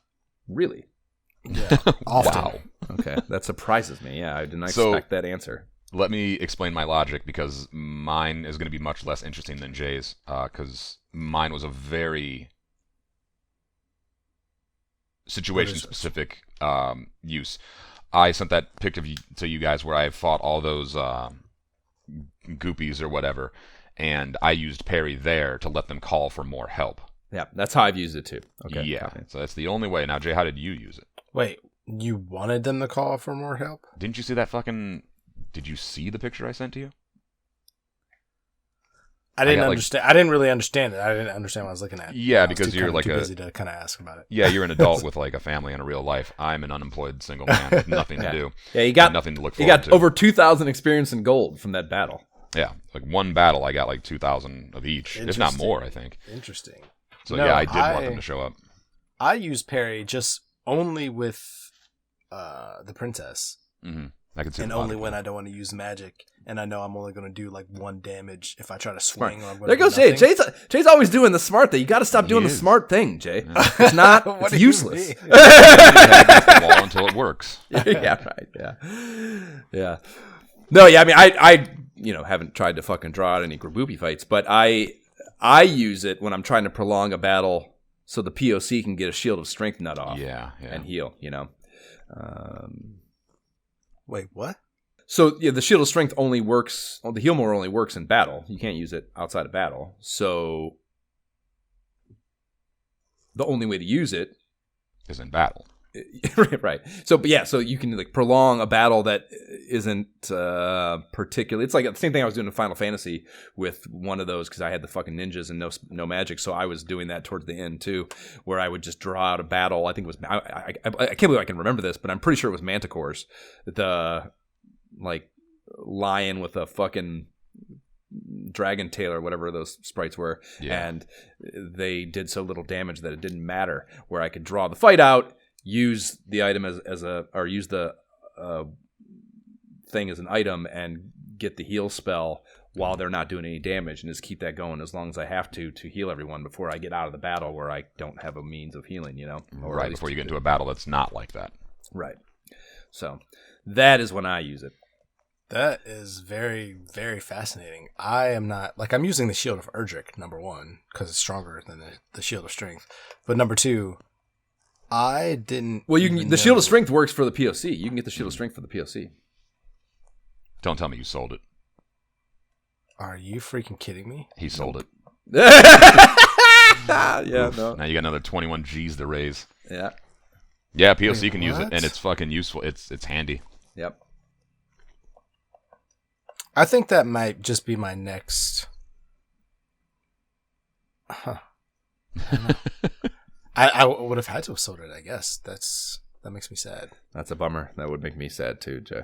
This is like that gif where it's like that gif where the German Shepherd is like looking, and he keeps like moving his head back and forth, and his ears are flopping around. He cannot understand what's happening in front of him. I mean, I'm definitely rolling the leather shield for my dude, and he definitely sucks at staying alive. That explains why he's getting whopped. You were saying that. Yeah, shit, dude. Jesus Christ. God. And for your trouble, you can use the Shield of Strength, and it casts Heal More on the POC. Right. So you're saying you had it, you did buy it for the tank, is what you're saying, Jay. I mean, just for clarification. I had to have. Like, when I'm looking at this, spending all your money on lottery tickets. I know that, it's clear to me that it's always been clear that there's another shield that I can get for the prince. So it's not like I didn't know that I can go get this shield of the steel shield, but no, Shield of Strength. Or Shield of Strength, sorry. Yeah, the Shield of Strength. But I mean, it's 21.5 grand. It would be surprising to hear if you don't remember buying it or if you bought it rather, is because it's basically the same amount of work as the fucking Falcon Sword. I mean, you should definitely. I just hadn't bought it yet. It's possible. Cut the audio here and then drop in that GI Joe. The more you know. Right. I mean, is it possible? Maybe I went just from the steel shield to the Shield of Erdrick and never got the Shield of Strength yet. Maybe that's possible. Well, that is the proper flowchart for the tank, but yes, the POC can use the Shield of Strength, and then you can cast Heal More with it in battle. And that. All right, so maybe I just hadn't got it yet. Then, okay. Then I don't feel as bad. I hope. Yeah, there you go. I hope that's the case for you. It's handy. You should definitely get it. I'm like, selling something with 21K would have given me at least 10K back, 15 something. Like I would have had something back. So what would you spend it on otherwise? Right. Yeah.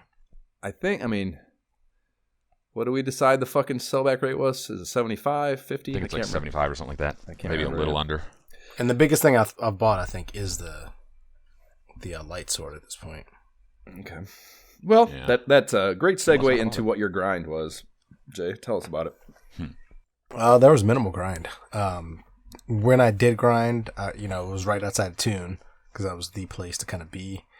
Just passing the days. Yeah, passing the days outside of Toon trying to figure out life. Wait for Don Mahone's in there not working on your water cloth. Right. He's like, fuck, I'm not working on that shit. I got things to do.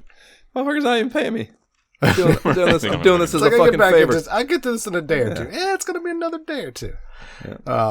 Yeah. Just grinded outside of there, and then also a bit outside of Wellgarth. Just when I was there, it just seemed kind of. I was like, I wanted to switch it up. I was like, okay, I know I'm gonna, as I mentioned earlier, I know I'm going to have to grind more. Like, I feel like there's more power to be obtained. So I was kind of outside of Wellgarth a little bit, just trying to level up there. But nothing too huge. I mean, this was definitely not a big grinding session, even though I expected it to be. I got to the moon fragment and all this stuff relatively quickly outside of the Don Mahone stuff. So it's kind of like, oh, all right, well, here we go. I'll probably go.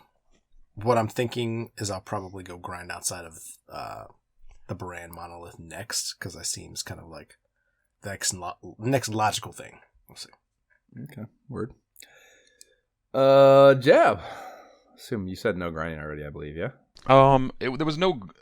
I grinded a little bit, but then once I started looking at the shit I actually had to do, like school, research, and take care of my house, I kind of pulled off on the grinding a little bit. So I didn't grind a whole. I don't know that I even raised the level. I guess we'll see when we turn our shit in. But I did grind a little bit outside of Wellgarth. I found that turn shit in like it's a time card. That fucking missile super value. I guess we'll see. Yeah, I grinded outside of Wellgarth a little bit. I find the enemies there to be generally rewarding. I had to step up from like the sea stuff. It just wasn't working for me anymore. Maybe I'll find a better spot, but I also can't get away from my my girl at the entrance to Wellgarth, where she sings me a song every time I come in. I guess I didn't know I could be attracted to an 8-bit video game character, but I am. An 8-bit. What are the? I know the pixel number of NES sprites. It's like 10 by 10. It's like it's sub 20 number of pixels. Wow. So, by square, Yeah. what these pixels are. So yeah, being attracted to one of those would be unexpected. I did not expect it, but like every time I'm in there, I actually feel like a little happier around her, and that's attraction. So human sexuality is a very strange thing, and here we are. An ever evolving psychological thing. Jay, so I forgot to ask, what was your ending ratio for your characters? What was my ending ratio? Come on now. Too many episodes where this has been part of the vernacular to forget it. You guys got to get off the weed, both of you guys. No way. I don't know what you're talking about. What are you talking about? The ratio, the levels of the three characters. Oh. Like mine's like 21, 19, 15, I think. Right. 22, 20, and 16. Okay. Word. What are yours? What are yours? Yeah. I'll get to them at the end of my grind. So the first thing that happened to me when I was kind of just bopping around was I bumped into a couple of Hawkmen on my way to Toon and got a random spoil drop of a gremlin's tail. And you got one. Okay. I got one of those too, actually. Did you? Yeah. Holy shit. I was like, what the? The only reason I even knew what to do with it or even like sold it, honestly, is because you went to Mike's RPG Center? That's how I know, because I saw you post like that you were selling it. So I was like, well, if you're selling yours, then it's not worth it. Because I was holding on to it for a while. Like, I don't know what to do with this thing. Like, I did the same thing. Yeah, I only sold it like I went there. I had no idea what it was in the first place. So yeah, I don't ever recall ever gotten one in all the plays that I've ever fucking done in this game. So it must be a pretty rare thing, especially to be coming from around. Like I know I've been through a million fucking battles in Dragon Warrior 2. I'm positive of that. But the idea that I've never once gotten this, at least that I remember, but it seems like such a memorable thing. So that was interesting to me. But yeah, I went to Mike's RPG Center to see the description immediately. Because I was like, what the fuck is, again, it's not in the manual. Like, I didn't know. I was like, I'm not fucking around here. So that's too hard to fuck around. Right. On Mark's RPG Center, the description is This is it. There's no other words. It just says cursed - do not use.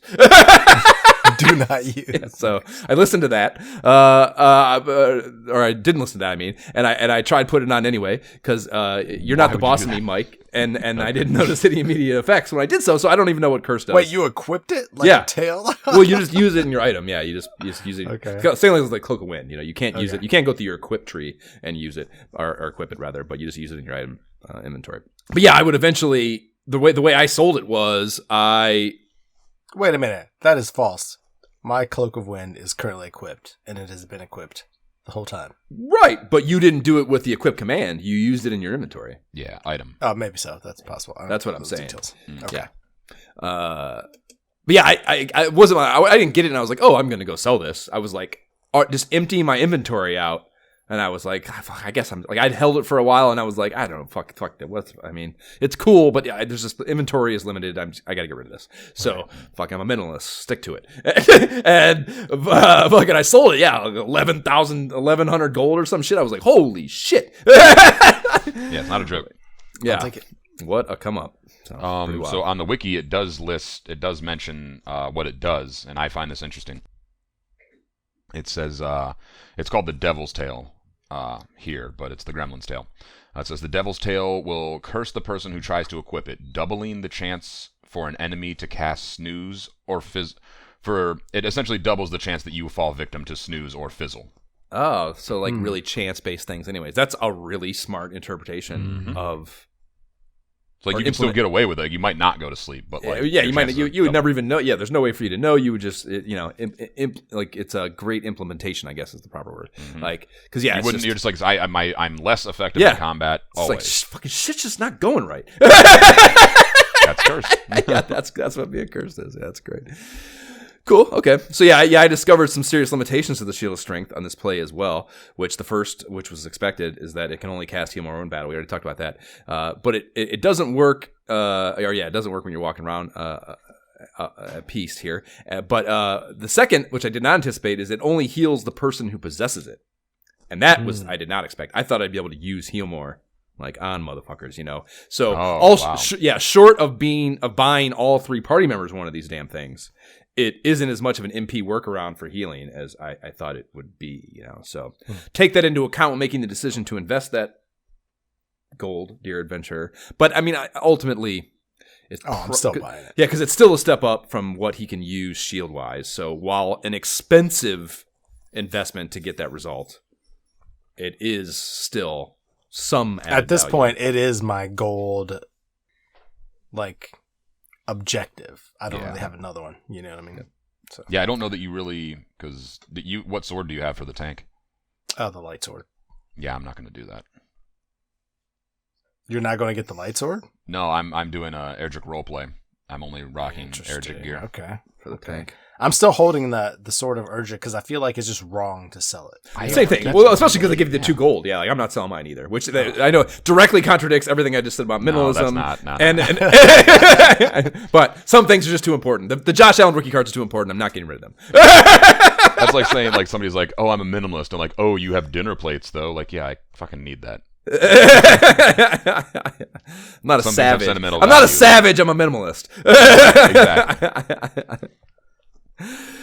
So as far as leveling shit goes, Todd hit 22 and PETA went to 16 on my Jailer Key tour, along with that bump to 20 for the POC I mentioned that came from the Evil Clown Fisticuffs, where I apparently did not get the Thunderstaff. Right after that POM leveling, I detoured off into the Gold Orc Hills northeast of Baran on an epic grind for the Falcon Sword. Or rather, grind for Falcon Sword LLC venture that I'm undertaking here. Some venture capital for that. Before I headed back to Toon to fix the irrigation issues. And then PETA got on this, and I had to use a World Tree Leaf for the first time. Oh. And we haven't spoken about the copy that you get when you do so. It reads, Todd ground up the leaf of the World Tree and gave it to PETA. PETA returned to life. So he mortar and pestles it up. So that's pretty cool, I think. Nice little role play. Mm-hmm. So, but it's a one-time use then, which made me sad. I used it like right after some random battle.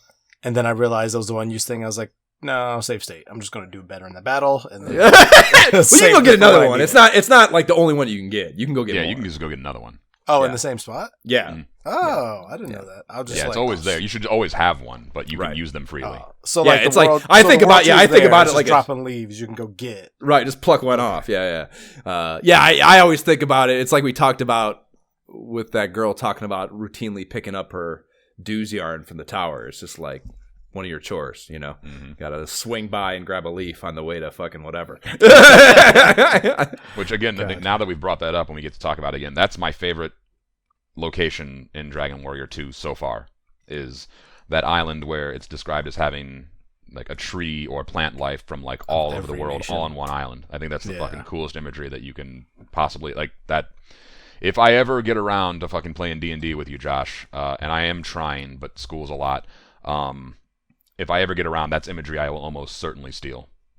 My fucking perfectly painted Tiefling Ranger miniatures is sitting over there deteriorating. I know, dude. I'm trying. In this abrasive atmosphere that we human beings have brought planet Earth to. It is just over there wasting away. Yeah, and you're right by the ocean too, so you got salt in the air. It's right, rotting away. Yeah, I'm trying. Believe it or not, I am trying. Actually, this summer I just did the math on what I have left for. You can't hear on the podcast, disciples. My fucking eyes are rolling back to my fucking base of my neck right now. That's dangerous. Try not to hurt yourself.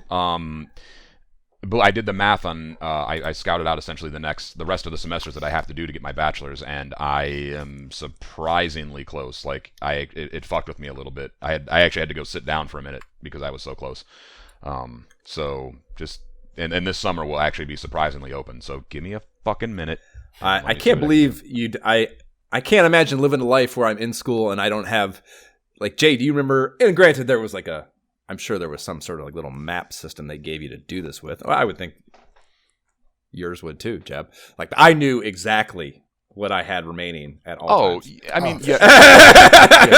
Yes, of course that exists. But like what classes are offered in a given semester, you know, which ones I might have had to drop for whatever reason, and then always doing math on the fly for this at all times. And then my curriculum for the bachelor's program changed, so my associate shit was all the same, but then the curriculum got changed a little bit. So I'd have known that immediately too. You get popped for plagiarism in a freshman history class your graduating quarter. I know that I got to retake that class.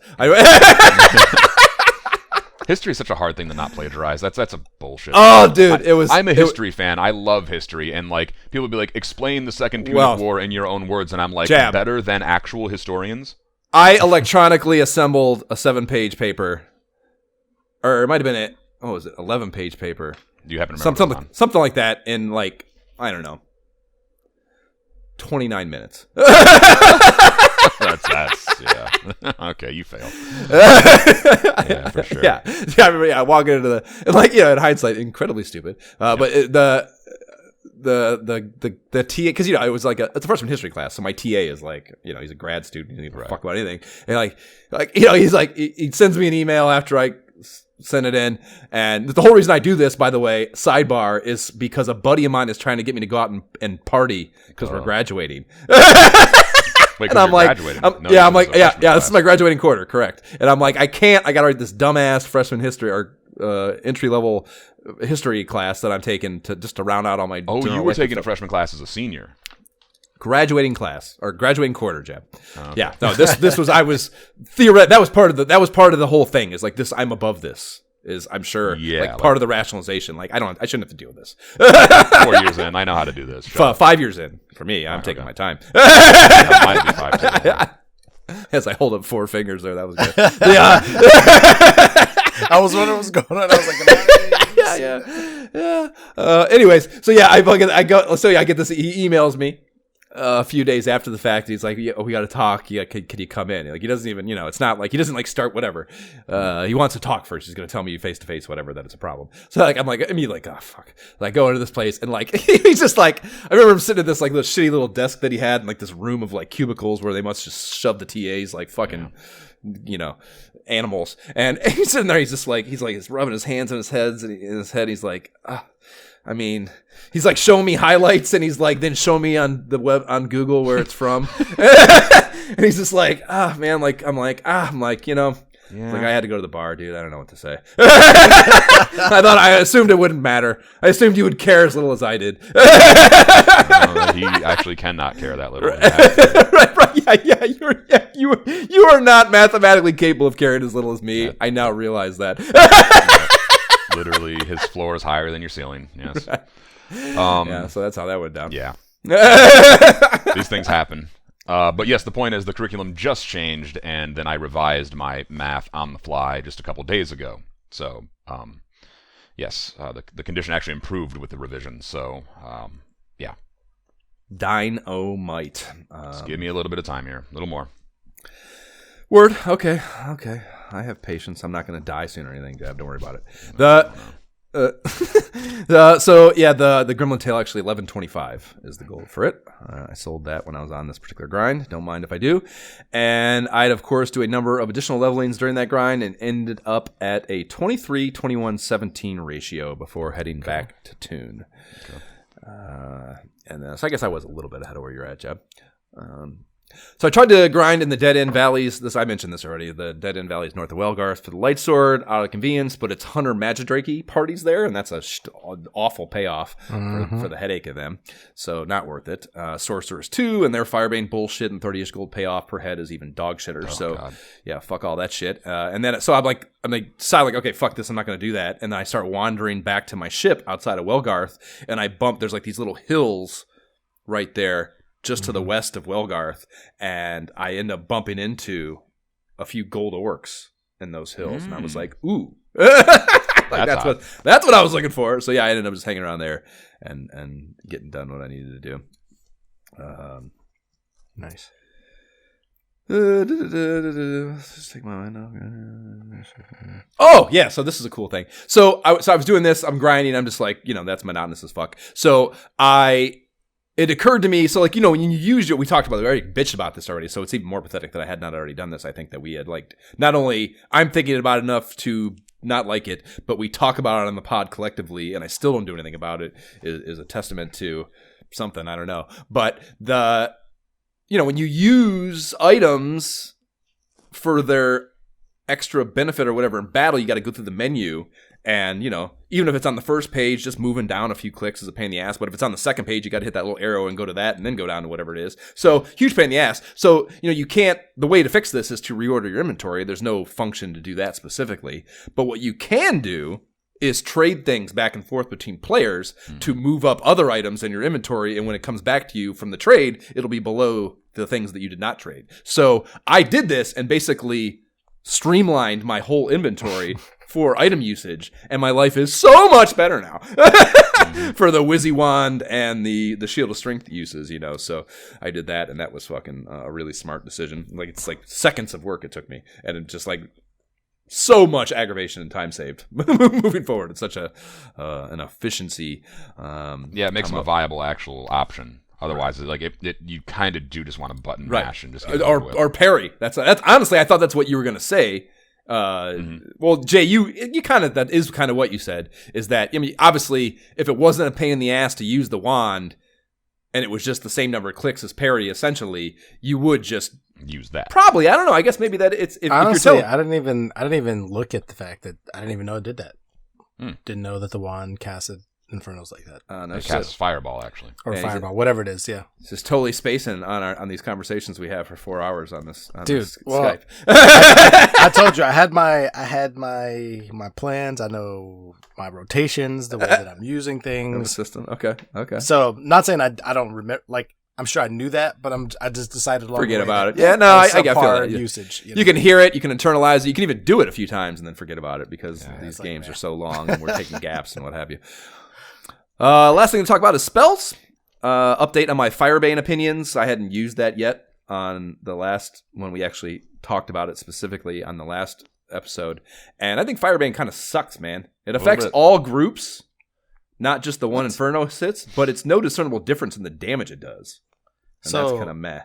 Yeah, I use it all the time still because it's the biggest, I think it's the strongest attack that my Numo, my Prince of Canic, currently has. Because you don't. And Once you get the Falcon Sword, that will change for sure. I promise. And since it hits everybody, it's like, yeah, of course. But it does. That's the point, though. But it does. If it does, especially this grinding stage, if it does fucking 9 damage or 16 damage to a Babango, like, who cares? I feel like it does like an average of 20 something every time to like everybody. Maybe low 20s. But again, even that. I mean, we're talking fucking.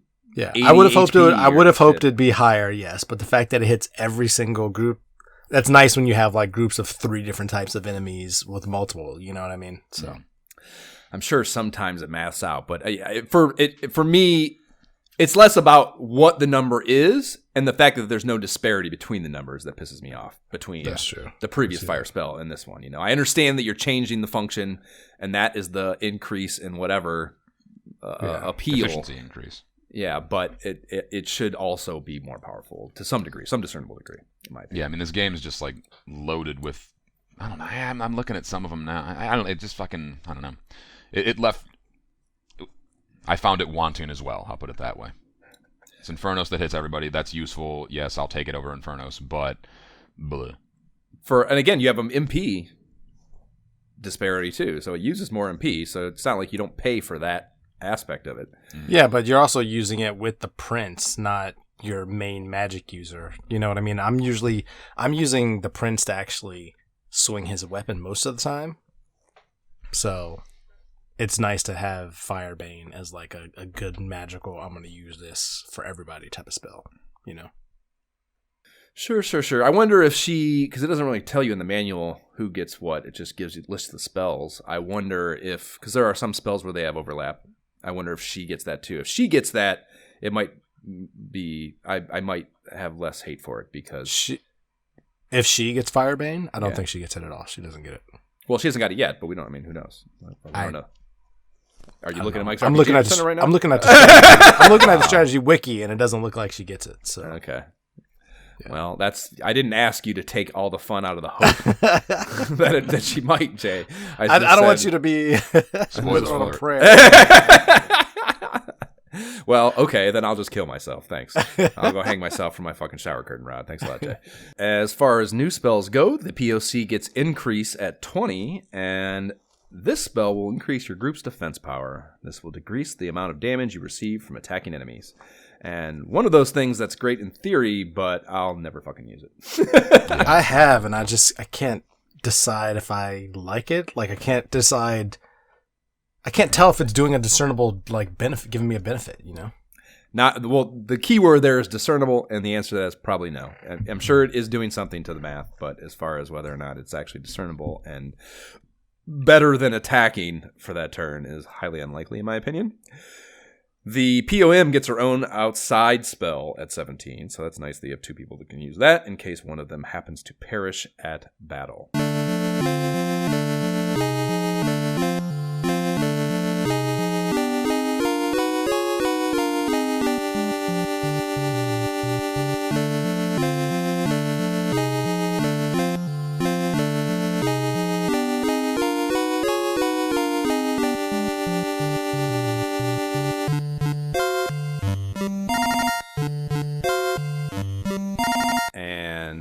Into Unveiled Secrets of Dragon Warrior 2, our strategy guide, accompanying literature of antiquity. And we start with Route 32 on page 21. And this is Welgarth. Level 23 is the reco for coming here. And the only interesting thing about the copy here is the item store copy, I would say. And this says, Medical Herb, Antidote Herb, Winged Wyvern. Odd as it may seem, there are 2 item stores in this town, and they both deal in mostly the same items. Why would this be? And they actually, and then they have the screenshot here is like, of the. Oh, that's so weak that they have a screenshot there. Yeah. Well, I mean, you're going to see it anyway. Yeah. So yeah. But you could. That's the kind of thing. Again, the oblivious child could easily just blow right past for sure. So. Fair enough. Very possible. Welgarth also has my girlfriend at the front door. Yes. They don't mention her specifically here in the little POIs, but yes, She's up there by the weapons store. And Jake, can you please read the tips from this? An underground city. It is full of mysteries and secrets. Where are the Rouge Fastfinger? Where are the Rouge Fastfinger? Yeah, exactly. And the Jailer's Key? That is an interesting copy. Made you a great character. Yep. Yeah, I'm like, wait a minute. Hold on. Reread? No, that's what it says. Hold on a fucking This is the minute fucking here. script you give me. Hold on. Let's do that again with full incorrect grammar included. An underground city. It is full of mysteries and secrets. Where are the Rouge Fastfinger and the Jailer's Key? Way better. Good Nice. job. Page 22 is the Jailer's Key Tour. 5 stops on that. Copy below title Josh. That's me. I don't have to say that. Using the Jailer's Key will allow you to collect important items and information. Always remember to make some notes. And they are just fucking on it with the note taking on the key tours. They say this for every one of them. They do, right? Yeah, what's the deal? What are we taking notes on? Like, you're not taking notes on. You're You're just taking referring to notes before notes. this. Yeah, exactly. Maybe you're referring to some notes you already took, but you're not taking new notes for this. You're throwing notes away at the end of this. Yeah, you get to talk to some people here. Got that thing. I can see the thing. logic there a little bit. Yeah. Yeah. Yeah. I also think it's funny that these key tours do not get route numbers. Like, despite the best example of routes in the game. Yeah, like and these are also the best. being requisite for finishing the game. Yes, for Like, sure, it's sure. part of finishing the game. You can't do this without doing it. Right. But I'm talking about, I literally just talking about the syntax of it, though. Like, they call each thing on each page a route, right? And they're actually not routes, they're destinations in most cases. In this case, these actually are routes. They are, definition is a way or course taken in getting from a starting point to a destination. Like that's the actual definition of the word. And they do not use them for those. It's funny to me. Like you would at one point. Well, my first thought was like maybe they didn't do that because for this one it's kind of just like, hey, use the Jailer's Key, go back to these places. But like you could do it out of turn, like there's not a specific route. But you kind of have to at this point. So yeah, you need these things to proceed to the next big thing for sure. So yeah, it's, Yep. I mean, it's obviously over hyperanalyzation, but it's funny to me. It's a funny, ironic thing that they happen to make that choice. Anywho, pages 23 and 24 come out as Fast and Furious, covering routes 33 through 39 with a bunch of tiny blurbs and no level recos. So we'll kind of just blaze through these like a huge spliff, guys. Put in some weed syntax for you. Route 33 is something that should have been on the Jailer's Key Tour graphic on the page prior, stopping in Zehan and grabbing the loom. So that's funny. And Route 34 is grabbing the Dooz yarn from the North Dragon's Horn Tower. Jab, go ahead and hit me with those tips. A detailed search of the third floor will uncover the Dooz yarn. That's not tip. That is a tip. Yes, it is. And 35 is taking these items to Donny Boy and Toon. And this reads, the title is Find Don Mahone. You will also find the secrets to the flying water cloth. Subtitle, When Can I Get the Flying Water Cloth? And then the actual copy below that reads, If I, the weaving master, Don Mahone, have not woven the flying cloth each time you check, try taking a short break, push the reset button. Also, make sure that one of your companions has room to carry the water flying cloth. How fucked is that? That could be the thing. That You just would be wild. that would suck. wandering around. And they Fortunately, right below that, you could solve that problem. right, yeah, special technique, which I don't know we've seen that anywhere else, that special technique thing. I haven't. No. But anyways, the copy for that says, before saving the game, bring the Dooz yarn and magic loom a second time for an additional water flying cloth. And I don't understand what it's saying. Yeah, what do you mean? Like I tried to bring it back and he just says come back. Like he doesn't take a second. Like how was the special technique actually completed? Yeah, like, Well, you can get the Dooz yarn again in the North Dragon Tower. oh, okay. But you can't get another loom. This just says bring the But Dooz he yarn has and the magic loom loom a already. second Not time. one-use items. No, So wait. you get the loom from the thing. In Zehan, you can't go Zehan, get yeah. a second one. yeah. But I think the point is, like, he's got the loom now. Don Mahone does, so his textile business is back in order. That's a good, yeah. Sure.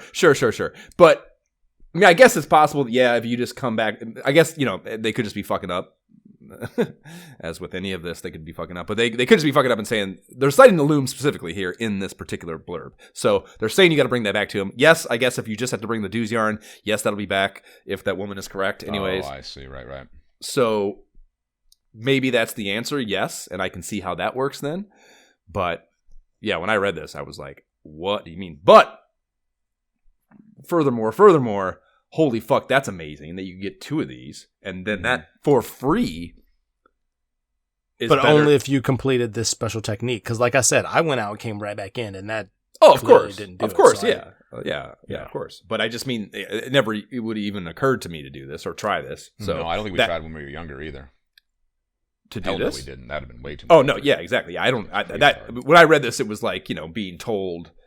The earth was round or something. I'm like, no, asshole. No.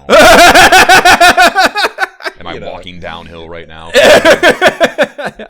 yeah, that fucking flabbergasted me. And is, I don't want to do the work for it, I guess. And it's too late now anyways on my save state because I didn't read this till after I had went through this whole process. But that is fucking hot, really hot that you can get the best armor in the game for both those characters for free is really good. That'd be way nice right now. Yeah.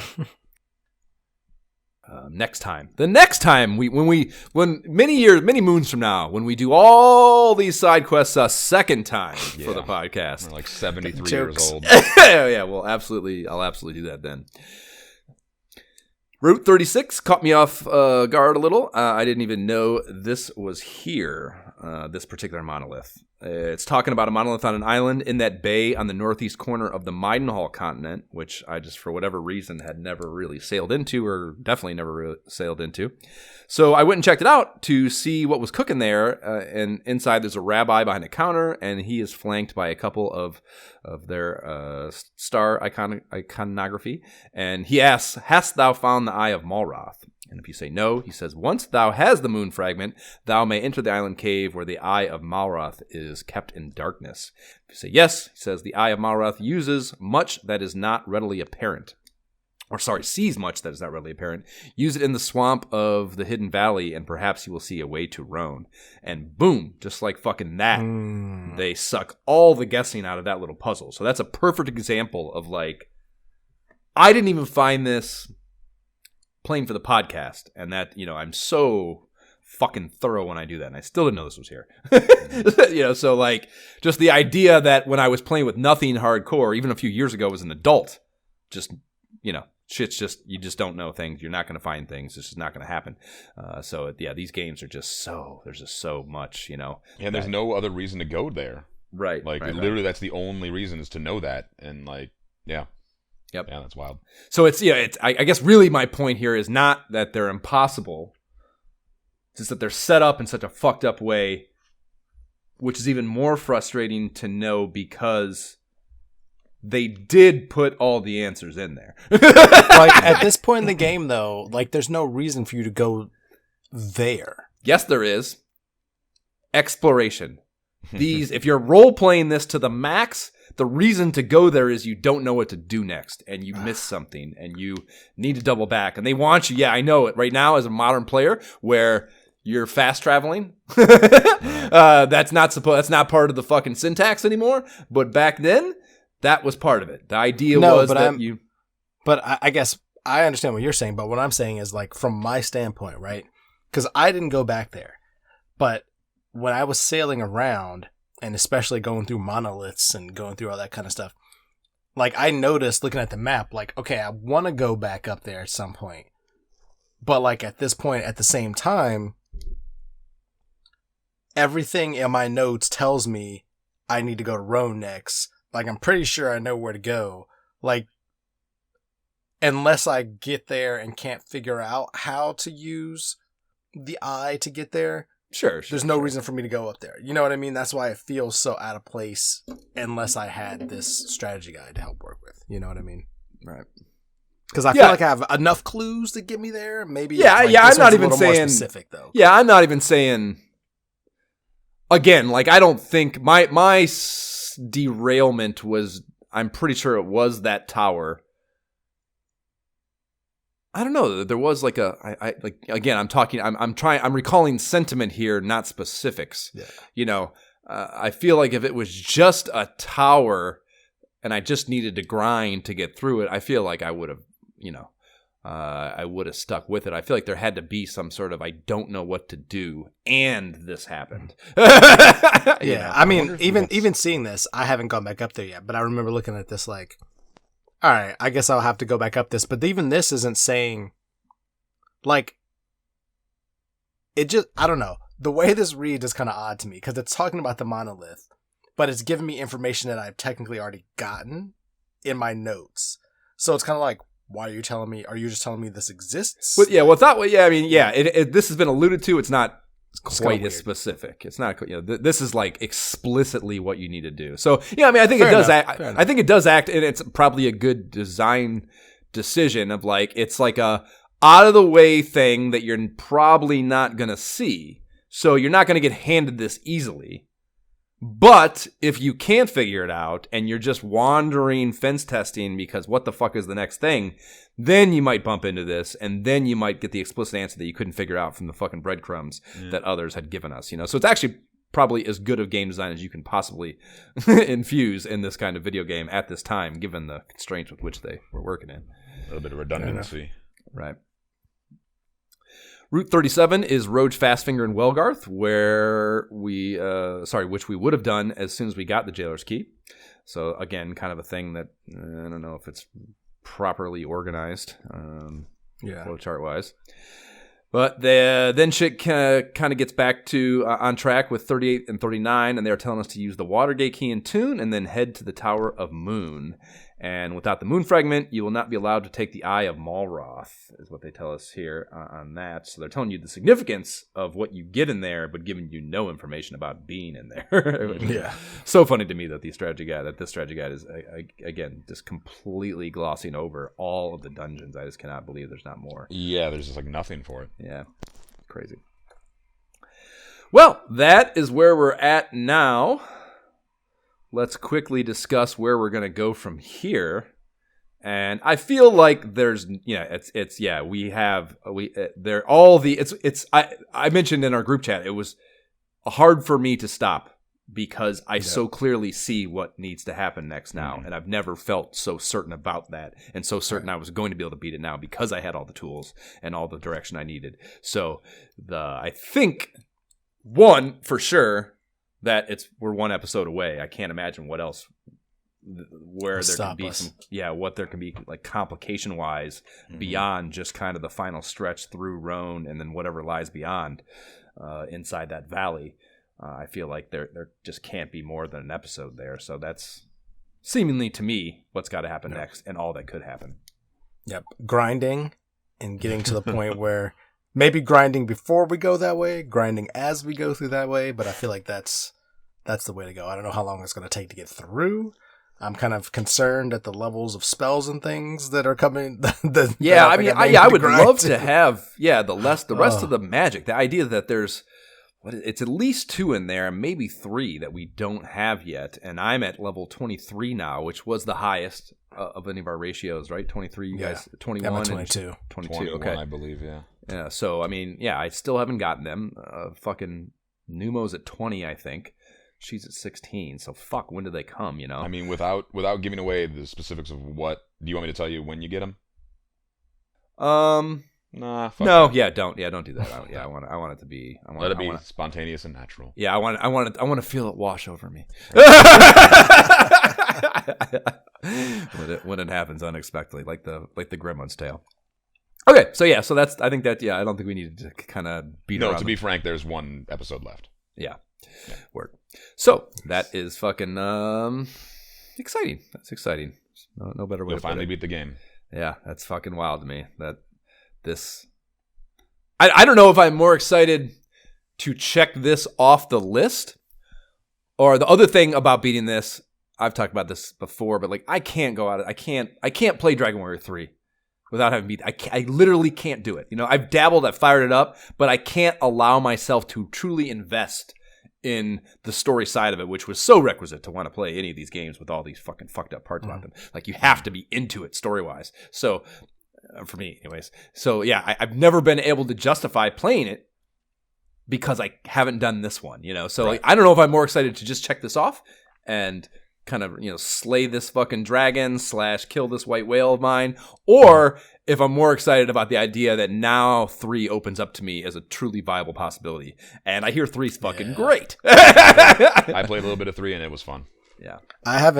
I'm not thinking about 3, but it's funny just because, again, Dragon Quest 11, like the definitive edition is out there, and I started that, and it seems like it's like everybody, good, bad, is a descendant of Hargon, so it kind of felt like as I was starting that, we were starting this. Yeah, I'm like, hold on, let me back up, because this game is cool. Well, yeah, I would say, too, you know, when we talked about this, was it 11? Whatever one was on Game Pass, and I was playing for a while, too.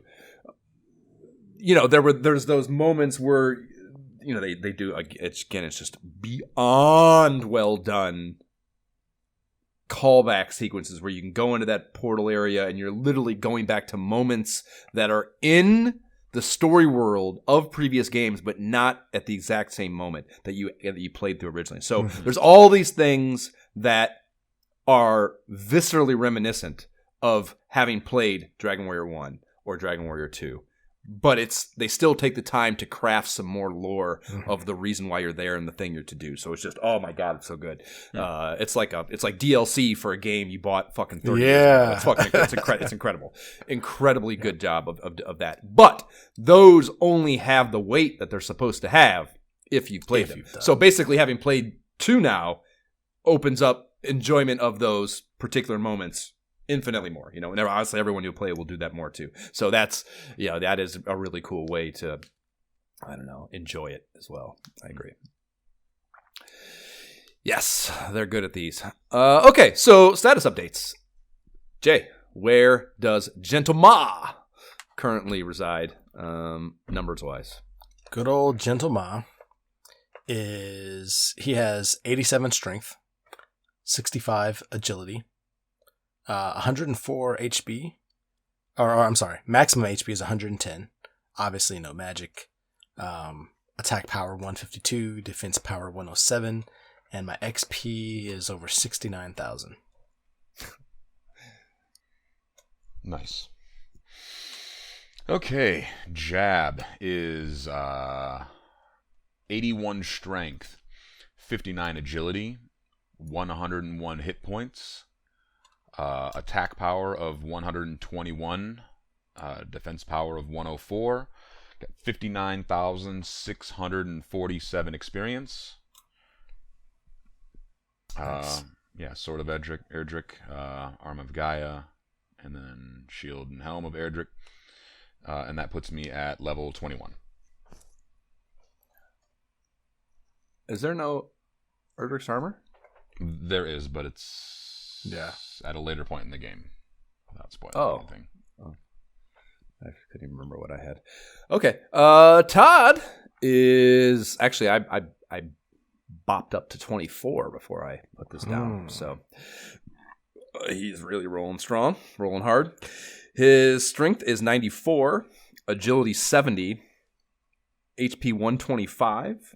Okay. MP0, of course. AP 159, DP 110, experience points 95,779. So you're in the 60s. You're in the 60s, level 22. I'm a 69. You're I'm at 50 now. Your attack power is only 7 less, and your defense power is only 3 less than this motherfucker. Like, there's just the increments are brutal. Literally 33% more experience at a late stage in the game, not an early one. You know, that is... And then what's the percentage difference between what you've actually got going? Right, exactly. Numbers-wise, fucking, not good. Very low. 152 by 159, what is that? A little. 152 divided by 159. 9.5% is actually higher than I expected it to be. That's higher than I expected, but that's not anywhere near 33. Still not good. And then 107 by 110. That's lower. Yeah. Much lower. Yep. Lame. Oh, I'm going to have an even harder time because I'm not even getting fucking... Or, you know what? Yeah, I gave you the math wrong. Sorry, it's 3% for 107 by 110. I was doing the inverse. It's 5% for okay. the attack So power. very bad, in fact. Still, yeah, very bad.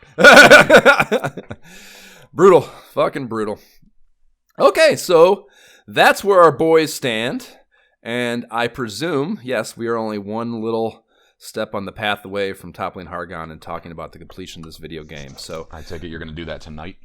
I don't know. I have a hard... Not if you need like 8 levels or some craziness. Yeah, exactly. Yeah, it depends on how much grinding is required between now and then.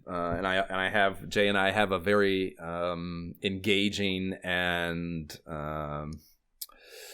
we might not record for another like month. Like with the we're doing Super Mario 3 on the main quest right now, and that's quite a thing. I already have. It's a hell of a game. Just to give you some fucking perspective, I have 14 pages of notes already. And I have yet to complete World 1. I don't know how I'm going to take any notes because I know like so much about this game. I beat it so many times. It's like one of my top 3 games of all time. So it's like I'm going to just be able to talk. I'm going to just hang out and be able to talk about whatever you want to talk about this game probably. Maybe I'm going to do for the first time ever an editing pass or something and fucking otherwise we're going to do like a 5-hour episode on that fucking game. Well, it might be a month before I can record. I got finals. I got a show. I have many shows coming up, and then then I'd be available. So it could be a while. We shall see. We figure it out. Okay, so you can subscribe to this podcast on the platform provided by whatever dumbass company that serves up your pottery. In fact, please rate and leave positive shit for the pod on whatever platform you do listen to if you enjoy what we're doing here. The website is nyehentertainment.com/ISOHpod. You can email us directly at isohpodcast@gmail.com and tell Jab he's fucking ruining your life or whatever it might be you have to say. Follow the pod and banter with us on the Facebook page, Instagram, and subreddit, and talk shit to us about our gameplay videos on the YouTube. Links to all those will be in the show notes. And we don't have a Patreon, but if you'd like even one of the things podcasters tell you to,